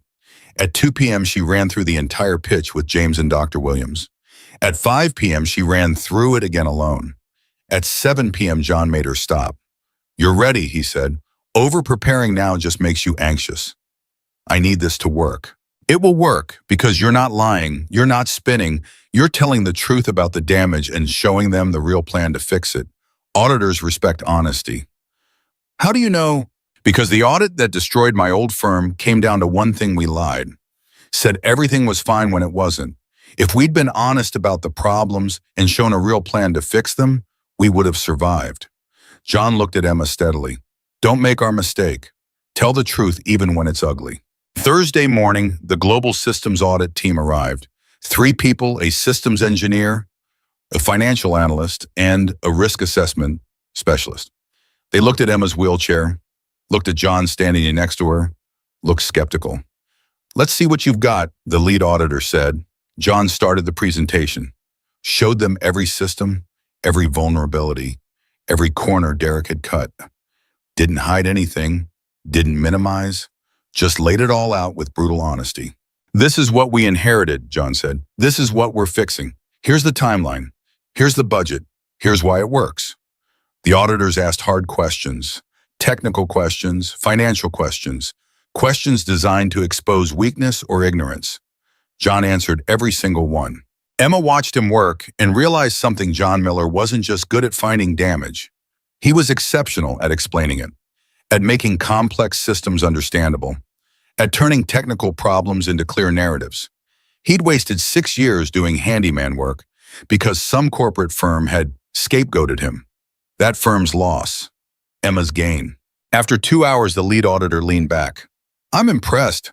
Most companies would have hidden this damage, pretended everything was fine.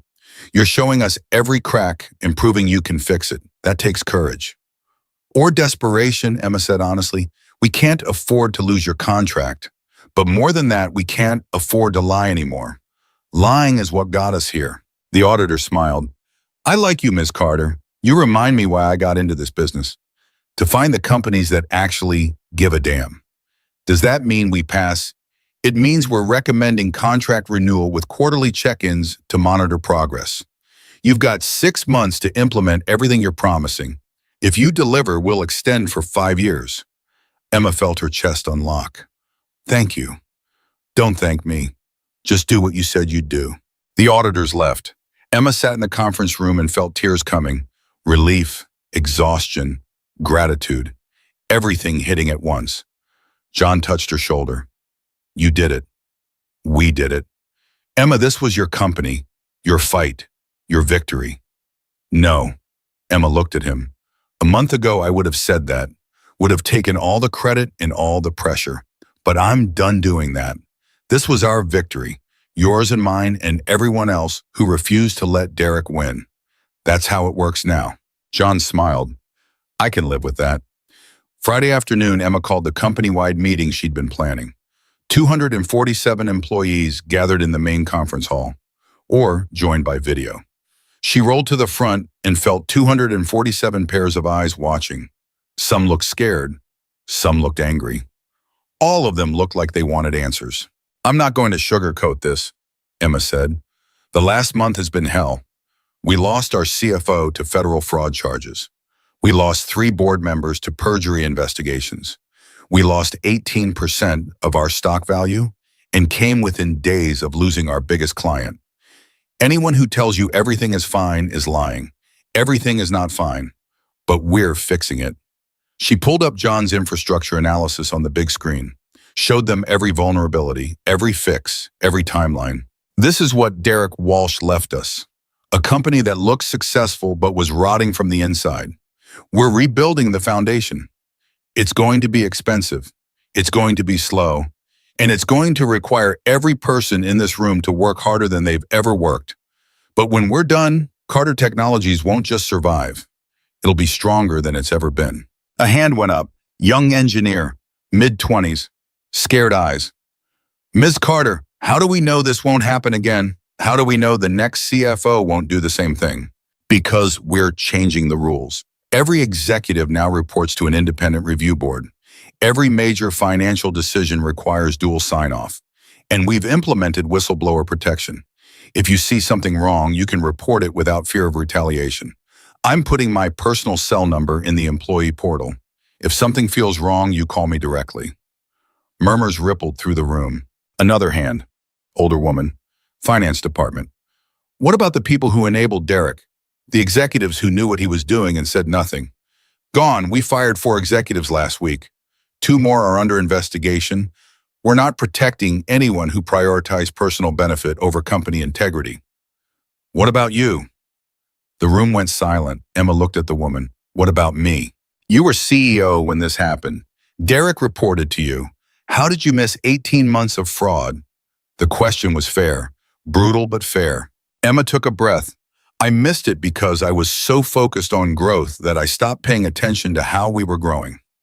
I trusted people I should have questioned. I prioritized results over integrity. That's on me. I can't change the past, but I can promise you this, I'm not making that mistake again. I'm slowing down. I'm asking hard questions. I'm accepting help from people who see what I miss. And if I screw up again, I'll own that too. The woman studied Emma for a long moment, then nodded. Okay, I believe you. The meeting went 90 minutes. Emma answered every question, took responsibility for every failure, made promises she wasn't sure she could keep but would kill herself trying. When it ended, people didn't rush out. They lingered, came up to Emma one by one, shook her hand, told her they were glad she was back, told her they'd been scared but now felt hope. A young programmer couldn't be more than 23 rolled up in tears. Thank you for staying, she said. I have cerebral palsy. I use a wheelchair too. When you came back after your accident, it meant everything to me. It meant I could still have a future here, even if my body doesn't work the way other people's do. Emma felt her throat close. What's your name? Melissa. Melissa Torres. How long have you been with the company? 2 years. I'm in the development team. Are you good at your job? I think so. My reviews have been excellent. Emma pulled out her phone, made a note. I want you at the next company meeting. Not as an employee, as a speaker. I want you to tell everyone what it's like working here as a person with a disability. What we do well, what we do poorly, what we need to change. Can you do that? Melissa's eyes went wide. You want me to speak at a company meeting? I want you to help me make this company better. Will you help me? Yes, absolutely yes. Emma smiled. Good, I'll be in touch. As Melissa rolled away, John appeared at Emma's side. That was good, what you just did. I should have done it years ago. Should have been asking these questions all along. You're asking them now. That's what matters. That evening, Emma took John and Sophie to dinner. Real dinner. Not working dinner, not business dinner, just dinner with people she cared about. Sophie talked nonstop about her day exploring Manhattan, about the hot dog vendor who'd given her extra mustard, about the street performer doing magic tricks, about everything with the unbridled enthusiasm of a 7-year-old in the big city.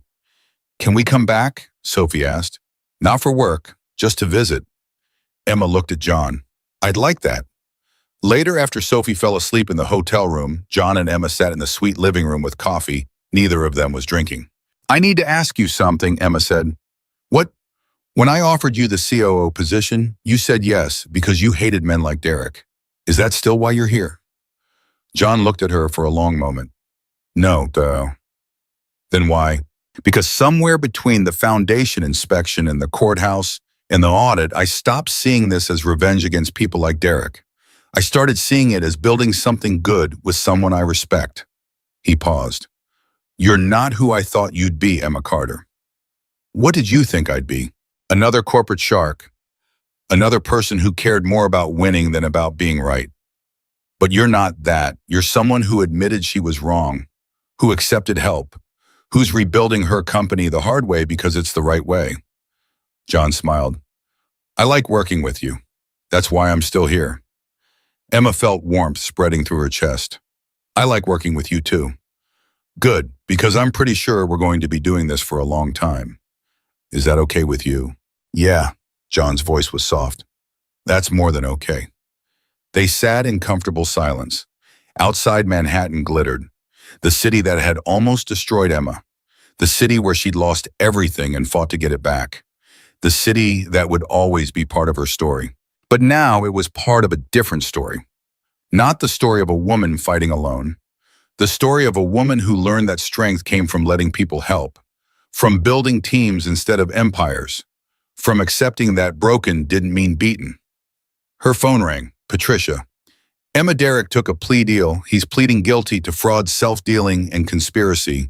15 years federal prison, $60 million in restitution. He's done. Emma closed her eyes. It's really over. It's really over. You won completely. Emma hung up and told John. How do you feel? He asked. Relieved, said Darnan, angry that it took this long, grateful it's done. Emma looked at him. I thought winning would feel different. Thought I'd feel triumphant. Instead, I just feel tired. That's because real victory isn't about destroying your enemy. It's about surviving long enough to rebuild something better. Is that what we're doing? Building something better? John smiled. Yeah, I think we are. Emma looked at Sophie sleeping in the next room, at John sitting across from her, at the city outside that had tried to break her and failed, at her wheelchair that wasn't a cage anymore. Just a chair, just a tool, just part of who she was now. I'm glad you came to fix my porch, Emma said. John laughed. I'm glad you had a broken porch. It wasn't the porch that was broken. No, but we fixed it anyway. They sat together until midnight, talking about the company, about Sophie's school, about the beach house and whether Emma would keep it or sell it, about everything and nothing. And for the first time in 20 years, Emma felt like she was exactly where she needed to be.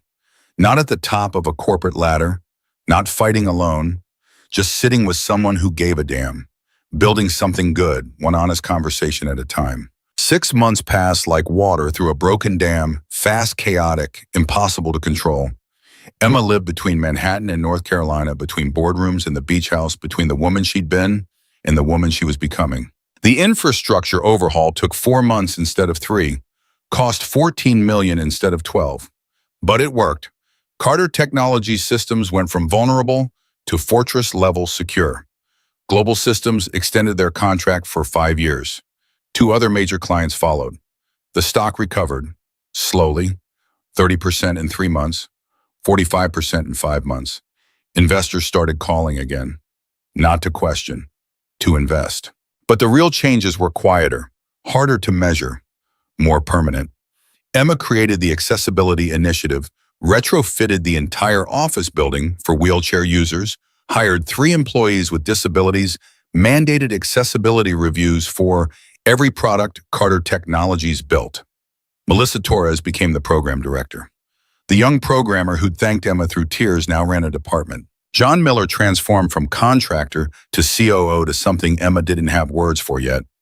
He worked from North Carolina, mostly came to New York twice a month, video, called into every major meeting. Sophie came with him sometimes. The 7-year-old had her own desk in Emma's office, small desk, purple, covered in drawings and homework. The employees loved her. Sophie had a way of making everything feel more human, more real. But something else was changing too. Something Emma felt every time John walked into a room. Every time their hands accidentally touched, reaching for the same document. Every time he looked at her and she forgot what she was saying. She was falling for him. It terrified her.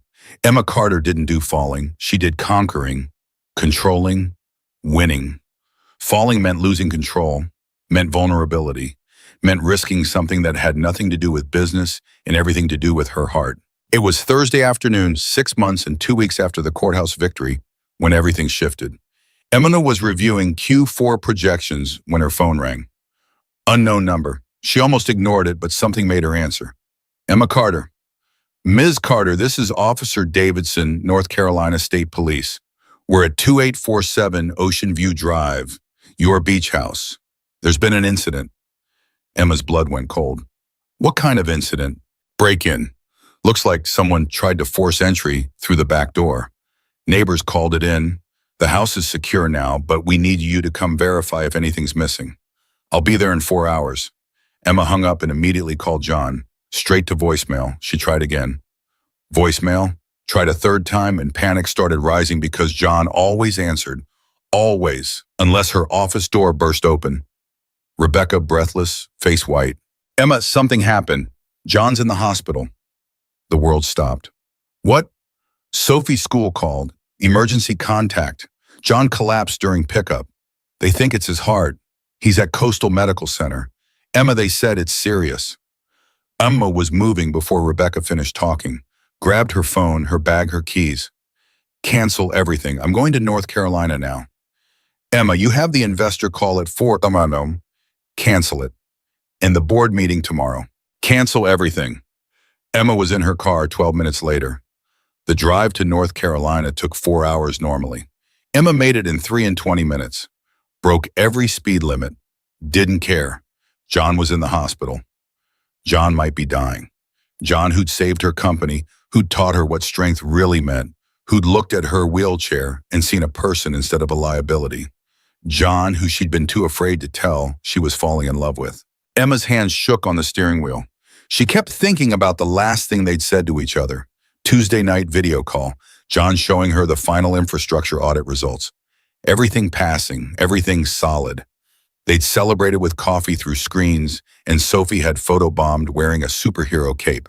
Emma had laughed and said, "Tell Sophie she's my favorite employee." John had smiled and said, "I'll pass that along. See you Friday." See you Friday. Now it was Thursday and John was in a hospital and Emma couldn't breathe. She pulled into Coastal Medical Center at 6:47 p.m. Ran over her words, not ran, rolled, pushed her wheelchair as fast as it would go through the automatic doors to the reception desk past people who stared. "John Miller," Emma said. "He was brought in this afternoon, heart issue. Where is he?" The receptionist checked her computer. "I see you, 3rd floor. Are you family?" "I'm his employer. His daughter. Where's his daughter?" "3rd floor waiting room with a social worker." Emma took the elevator. 3rd floor, ICU. The smell hit her immediately, an antiseptic and fear, and the particular kind of quiet that only existed in hospitals. The waiting room was small. Sophie sat in a plastic chair wearing her school uniform, face blotchy from crying. A social worker sat next to her, talking softly. Sophie saw Emma and ran. Emma caught her. The girl crashed into her lap, arms tight around Emma's neck, and sobbed. "He collapsed," Sophie said between gasps. "He was picking me up and he just fell down and I didn't know what to do, and the teachers called the ambulance and they wouldn't let me ride with him, and I want my dad." "I know, sweetheart, I know. I'm here now. We're going to take care of him." "Is he going to die like Mommy?" Emma's heart shattered. "No, your dad is strong. He's going to be okay." "How do you know?" "Because I know your dad. He doesn't quit. Ever." A doctor emerged from the ICU doors.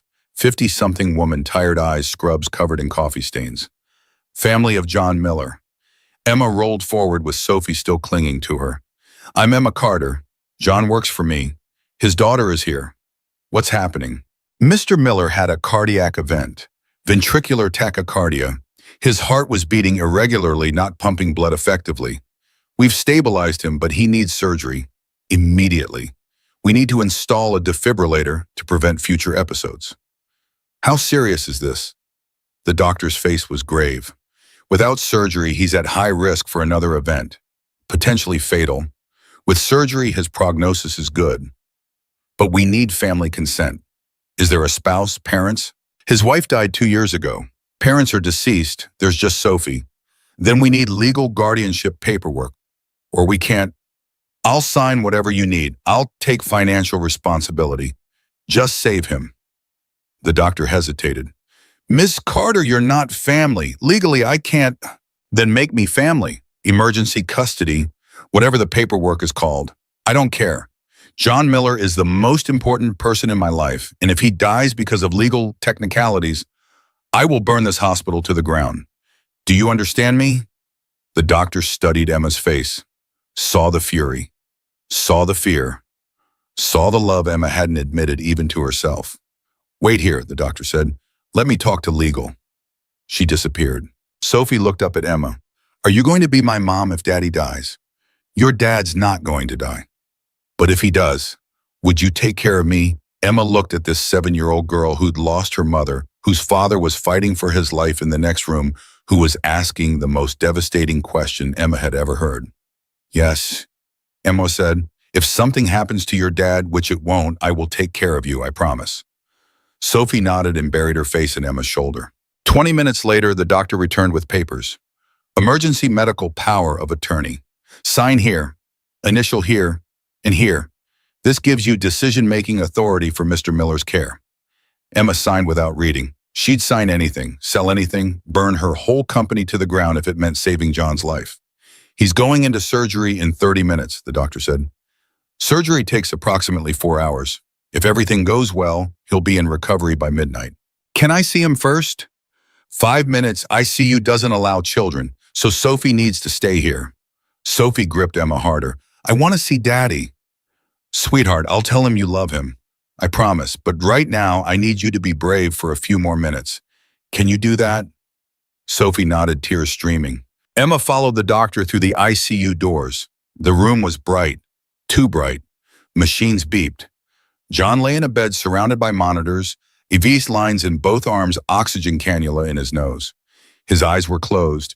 He looked smaller than Emma had ever seen him. Vulnerable. Human.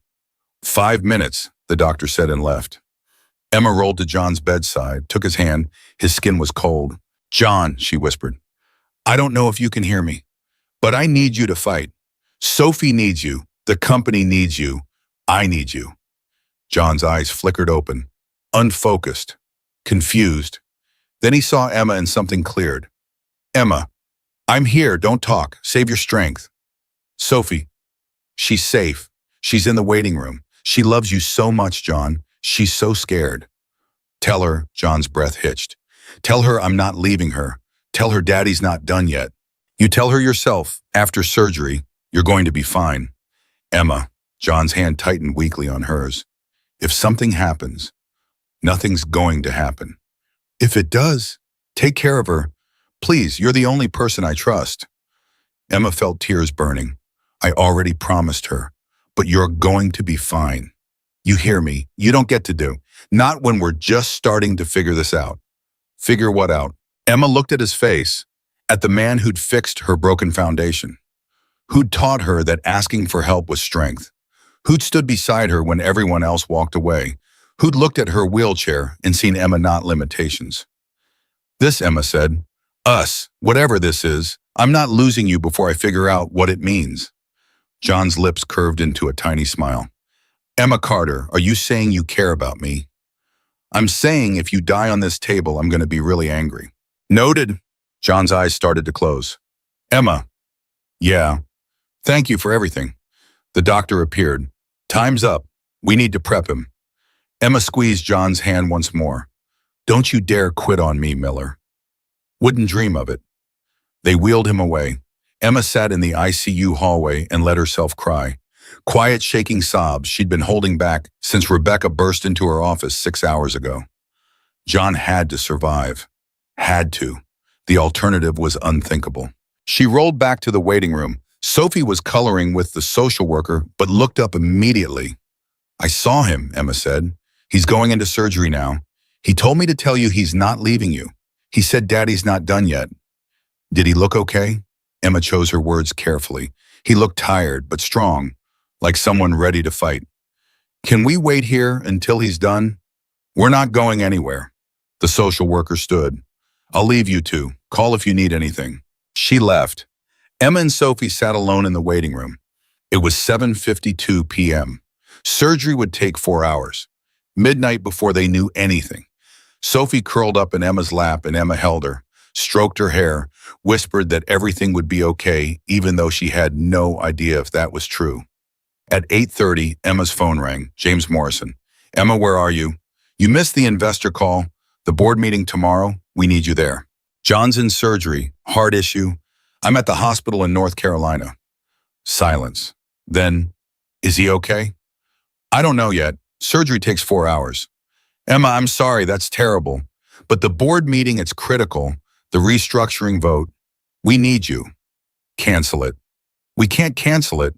This determines the entire company structure for the next 5 years. If you're not there, then vote without me. I trust your judgment. Emma. James, I have spent 20 years putting the company first.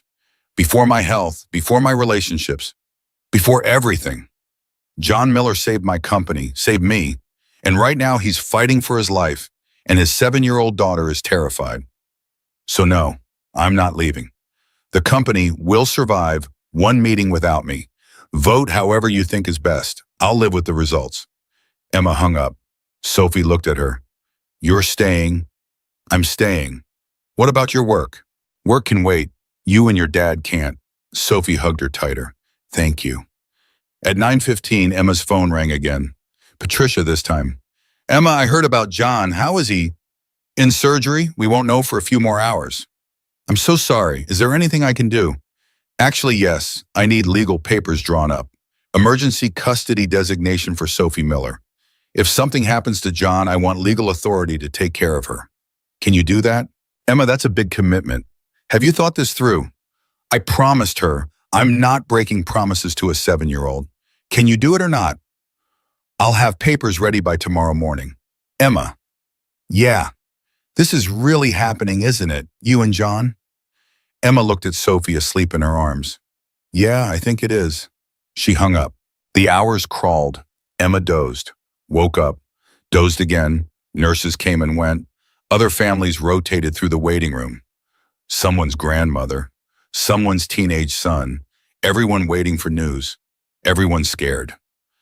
At 11:47 p.m., the doctor emerged. Emma jolted awake. Sophie stirred. Ms. Carter, the doctor said, and Emma couldn't read her face. The surgery went well. We successfully implanted the defibrillator. Mr. Miller is in recovery. He's stable. Emma felt her entire body unlock. He's okay. He's okay. He'll need monitoring for the next 48 hours. But barring complications, he should make a full recovery. Sophie started crying. Relief this time, not fear. Can we see him? Emma asked. He's still sedated. Probably won't wake up until morning. You should both go home. Get some sleep. Come back tomorrow. We're staying, Emma said firmly. If he wakes up and we're not here, the doctor smiled. I understand there's a family room on the second floor with couches, more comfortable than these plastic chairs. Emma took Sophie to the family room. It was small but quiet. Couches, blankets, a TV playing muted news. Sophie fell asleep almost immediately, exhausted from fear and tears.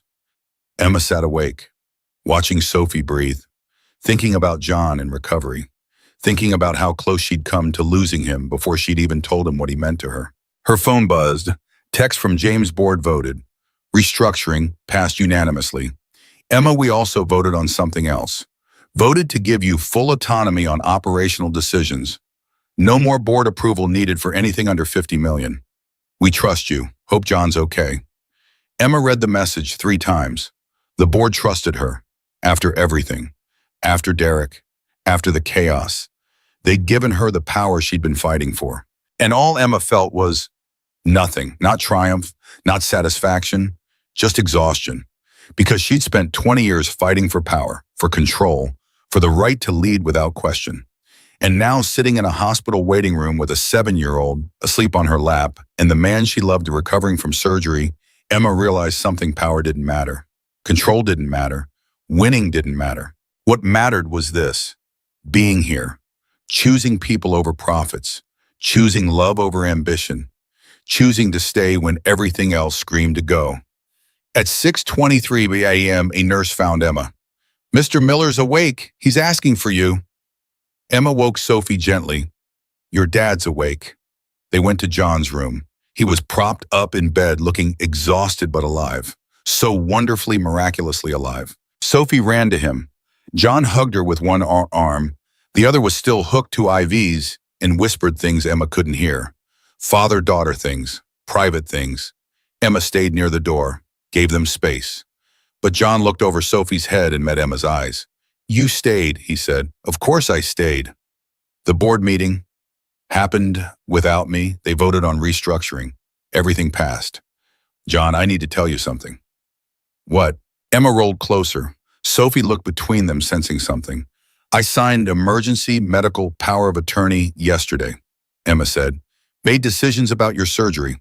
I also asked my lawyer to draw up custody papers. If something had happened to you, I'd legally become Sophie's guardian. John's eyes widened. Emma, I know it's presumptuous. I know we haven't talked about this, but I promised Sophie I'd take care of her, and I'm not breaking promises to your daughter. So if that's too much, if I overstep, Emma, John's voice was rough, that's not too much. That's everything. What? You left your company during the most important board meeting in years. You drove 4 hours. You signed legal papers. You promised to take care of my daughter. John's eyes were bright. Emma, do you understand what that means to me? I care about you, both of you, more than I thought I could care about anything. Sophie looked at Emma. Does that mean you're going to be my mom? Emma's breath caught. Sophie, because I'd like that. You're already kind of like my mom. You help me with homework. You bring me snacks. You stayed all night when Dad was sick. That's what moms do. Emma looked at John. He was smiling through tears. I can't replace your mom, Emma said carefully. Your mom was special, irreplaceable. But I can be someone else. Someone who loves you and takes care of you and will always be here, if that's okay with you. Sophie threw her arms around Emma's neck. That's okay with me. Over Sophie's head, Emma met John's eyes. They said everything words couldn't. Later, when Sophie wasn't listening, when John was stronger, they'd talk about what this meant, what they were becoming. But right now, this was enough, the 3 of them, together, in a hospital room that smelled like antiseptic and second chances. John stayed in the hospital for 3 days. Emma stayed with him, worked from her laptop, took video calls from John's hospital room. Sophie did homework at the foot of John's bed. The company didn't collapse. The world didn't end. Everything Emma thought required her constant presence somehow survived without her. It was revolutionary. On the 4th day, they released John. Emma drove them back to the beach house, the place where everything had started, where John had found water damage and Emma had found a reason to keep fighting. The porch was fixed now. Solid, safe. Emma rolled onto it without fear of falling through. You know what's funny, Emma said. They were watching the ocean while Sophie played on the beach. We fixed your foundation. My foundation. The company's foundation. Everything's solid now. Is that funny? John asked. It's ironic. 6 months ago, everything was collapsing. Now everything's rebuilt stronger than before. Emma looked at him. I never thanked you properly. For what? For seeing me when everyone else saw a wheelchair. For telling me the truth when everyone else lied. For teaching me that asking for help isn't weakness. Emma, you taught yourself that. I just pointed you in the right direction. No, you did more than that. You saved me. Not just my company. Me. John took her hand. His fingers were warm, solid, real. You saved me too. I was drowning after Lisa died. Going through the motions. Raising Sophie but barely existing. You reminded me why I got into this work.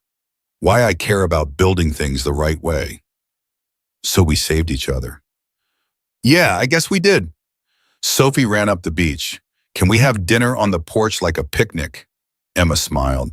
That sounds perfect. They had dinner on the porch. Pizza from the town place that made crust Sophie actually liked. Lemonade, chocolate chip cookies. Nothing fancy, nothing corporate. Just 3 people eating together while the sun set over the ocean. I'm glad you're not dead, Dad, Sophie said matter-of-factly. It would have been really... John laughed. I'm glad I'm not dead too, kiddo. And I'm glad Emma stayed because now we're all together, like a family. Emma and John exchanged glances. Sophie, John said carefully, Emma has her own life, her company in New York, big responsibilities. She can't just... Actually, Emma interrupted. I've been thinking about that. The company's stable now. We have solid leadership, good systems. James and Linda can handle day-to-day operations. I don't need to be in Manhattan every day anymore. What are you saying? John asked. I'm saying I could split my time. 2 weeks in New York, 2 weeks here. Run the company remotely when I'm in North Carolina. Be present for you and Sophie. Actually live instead of just working. Emma paused. If that's what you want. John stared at her. Emma, are you seriously offering to restructure your entire life to be here? Is that crazy? It's the least crazy thing you've ever said. Sophie squealed. Does that mean Emma's staying for real? For real, Emma said. If your dad wants me to. John pulled Emma close, kissed her forehead. Gentle. Sure. Like he'd been waiting months to do it. I want you to stay. We both do. That night after Sophie went to bed, Emma and John sat on the fixed porch and talked until 2 a.m. about Lisa, about Emma's ex-husband, about all the ways they'd both broken before they'd learned to rebuild, about fear and hope and what it meant to let someone in after years of walls. I'm not good at this, Emma admitted, at relationships, at vulnerability, at being someone's partner instead of someone's boss. I'm not good at it either. I've been alone for 2 years. I don't know how to share my life again. So we'll figure it out together, slowly, honestly, no pretending. John smiled. I can do that. 3 months later, Emma sat actually in front of Carter Technologies at the annual company meeting. 300 employees, shareholders, board members, press. This year has been transformative, Emma said. We faced fraud, betrayal, near collapse. We survived because we changed how we operate.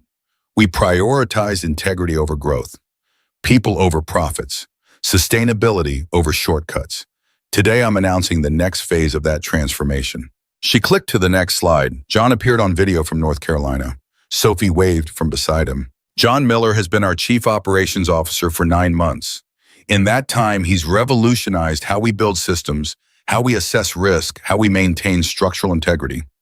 Today, the board has voted to promote him to President of Operations. He'll continue working primarily from North Carolina because we believe great leadership isn't about physical presence. It's about vision, integrity, and commitment. Applause erupted.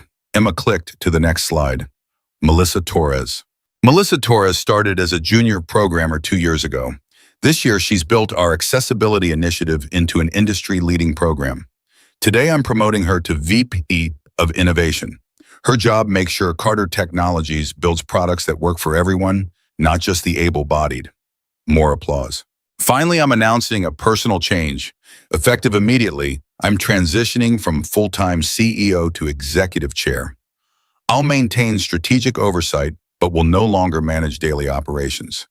James Morrison will become CEO.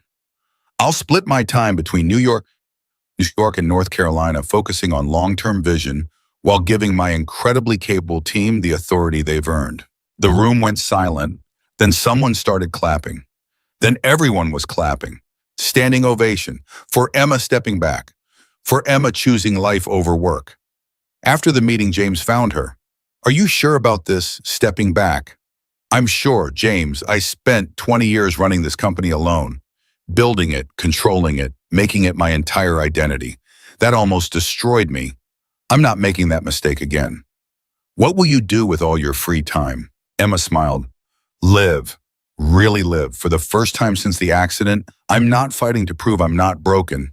I'm just being. And it's terrifying and wonderful and exactly what I need. That weekend, Emma flew back to North Carolina. John and Sophie picked her up at the airport. Sophie ran to Emma with a drawing stick, figures holding hands. 3 of them. Labels: Dad, Emma, me. I made this at school, Sophie said. The teacher said to draw our family, so I drew us. Emma looked at the drawing, at the 3 stick figures, at the word family written in crayon at the top. She'd spent 48 years building a company, building a reputation, building walls. Now she was building something different, something smaller, something more important. A family, a real one. Not perfect, not conventional, but real. It's beautiful, Emma said. Can I keep it? Of course, I made it for you. Emma looked at John over Sophie's head. He was smiling. That full, genuine smile he only showed when Sophie made him laugh or when he looked at Emma and forgot he was supposed to be professional. They drove to the beach house. Their beach house now. Emma had stopped renting it, had started calling it home. That night they had dinner on the porch. The foundation was solid. The water damage was fixed. Everything that had been broken was now rebuilt stronger. Just like them. Sophie fell asleep on the couch. John carried her to bed, came back out to the porch where Emma sat watching the ocean. You're really doing this, John said. Restructuring your whole life. I'm doing this. Any regrets? Emma thought about Derek, about the boardroom, about 4 to 4 in 30 days and everyone looking at her like she was already gone. She thought about the moment she'd slammed her hands on the glass table and felt the world closing in. And then she thought about this, about the ocean, about Sophie's drawing, about John sitting beside her, about choosing to stay in a hospital waiting room instead of attending the most important board meeting of her career. No regrets, Emma said. Not one. John took her hand.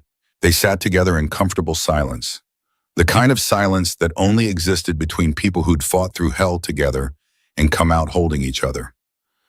Emma, John said after a while. Yeah, thank you. For what? For asking me why I was helping you that first day at the beach house. Remember, you asked why I was helping, and I said I hated men like Derek.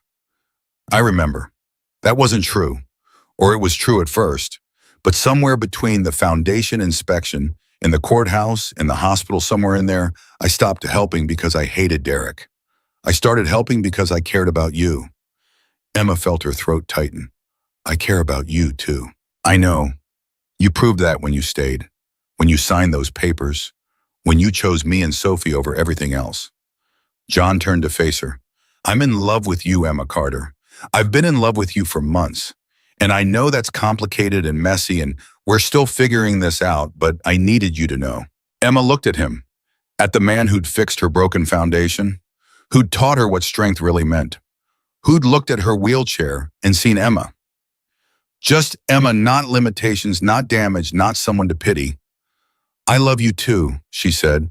I think I've loved you since you told me the truth about my foundation being broken. Since you saw the real damage when everyone else was pretending everything was fine. John kissed her. Soft, sure, like a promise. They sat on the porch until midnight, talking and laughing and planning a future neither of them had expected, but both of them wanted. Sophie appeared in the doorway, rubbing her eyes. Are you guys kissing? Emma and John pulled apart, guilty as teenagers. Maybe, John admitted. Sophie grinned. Good. That means we're really a family now. That's what families do. They kiss and hug and stay together. She went back to bed. John laughed. Well, I guess that settles it. Settles what? We're officially a family. Sophie has declared it. No takebacks. Emma smiled. No takebacks. 6 months later, Emma stood in a courtroom again. Different courthouse, different judge, different reason. The judge looked at the papers, looked at Emma and John and Sophie sitting together, looked at the social worker's report recommending approval. Ms. Carter and the judge said, "You're seeking to adopt Sophie Miller as her legal guardian while Mr. Miller remains her father. You understand this makes you equally responsible for her care, education, and well-being." "I understand, Your Honor." "And Sophie, you understand what this means. Emma will become your legal guardian. She'll have the same rights and responsibilities as your father." Sophie nodded seriously. "It means she's my mom, not the mom who had me, but the mom who chose me." The judge smiled. "That's exactly right. Adoption granted. Congratulations." Sophie jumped into Emma's lap. John hugged them both. They were officially a family, not by blood, not by the traditional path, but by choice, by commitment, by love that had grown from broken foundations into something unshakable. That evening, they celebrated at the beach house. Just the three of them. No press, no board members, no shareholders, just family. "I have something to say," Sophie announced. She stood on a chair like she was giving a speech. "I'm really glad Dad's porch was broken, because if it wasn't broken, he wouldn't have met Emma. And if he didn't meet Emma, we wouldn't be a family. So sometimes broken things are good because they bring people together." Emma felt tears burning. This 7-year-old, now her 7-year-old, understood something it had taken Emma 48 years to learn. Broken didn't mean finished. Broken meant ready to rebuild, ready to transform, ready to become something better than what came before. Later, after Sophie went to bed, Emma and John sat on the porch. Their porch, their house, their life. "Do you ever think about that first day?" John asked. "When I came to inspect the foundation, all the time, I was so angry, so scared, so sure I'd lost everything. And now," Emma looked at the ocean, at the house that had been falling apart and was now solid, at the life she'd built from the ruins of the life she'd lost. "Now I'm grateful. For the accident that forced me to slow down, for Derek's betrayal that showed me who my real allies were, for the broken porch that brought you into my life." Emma took John's hand. "I spent 20 years building a company. It almost destroyed me. Now I'm building something better, a life, a family, a foundation that won't collapse when the storms come. Because you're not building alone anymore. Because I'm not building alone anymore." They sat together in the quiet. The ocean whispered against the shore. The house settled around them, solid, safe, rebuilt with care and honesty and the kind of attention that prevented hidden rot. Emma thought about the boardroom, about Derek's smile, about her hands slamming on the glass table, about the moment she'd thought everything was ending. That moment hadn't been an ending. It had been a beginning. The moment Emma Carter stopped standing alone at the top and started building something real with people who actually gave a damn. She'd lost her legs, lost her company temporarily, lost the identity she'd spent 20 years constructing. But she'd gained something infinitely more valuable: a family, a partner, a daughter, a life that wasn't measured in quarterly profits or stock prices or board votes, but in moments like this, sitting on a fixed porch with the man she loved while their daughter slept safely inside. "Emma," John said quietly, "yeah, I'm glad your porch was broken too." Emma laughed, really laughed. The kind of laugh that came from deep in her chest where all the fear and anger used to live. Best broken porch in North Carolina. Damn right it was. They stayed on the porch until the stars came out, until the ocean went quiet, until Sophie called from inside that she'd had a bad dream and needed both of them. Emma and John went inside together, climbed into Sophie's bed on either side of her. The girls snuggled between them and fell back asleep immediately. Emma looked at John across Sophie's small body. He was smiling. She smiled back. This was strength, not standing alone in a boardroom proving you didn't need anyone. This was strength lying in a 7-year-old's bed at midnight because she needed her parents close, choosing people over profits, choosing love over winning, choosing to rebuild from broken pieces into something that couldn't be shaken by the next storm. Emma Carter had spent 20 years fighting to prove a wheelchair wouldn't stop her. Now she'd finally learned the truth. The wheelchair had never been the problem. The problem was believing strength meant never asking for help, never showing weakness, never admitting you couldn't do everything alone. The solution was right here, in this bed. Between the man who'd taught her that foundations could be rebuilt and the girl who'd shown her that families were made of choice, not blood. Emma closed her eyes, felt John's hand find hers across Sophie's sleeping form, felt the foundation beneath them, solid now, properly built, able to withstand whatever came next. And for the first time in 20 years, Emma Carter wasn't fighting, wasn't proving, wasn't conquering. She was simply beautifully, completely alive.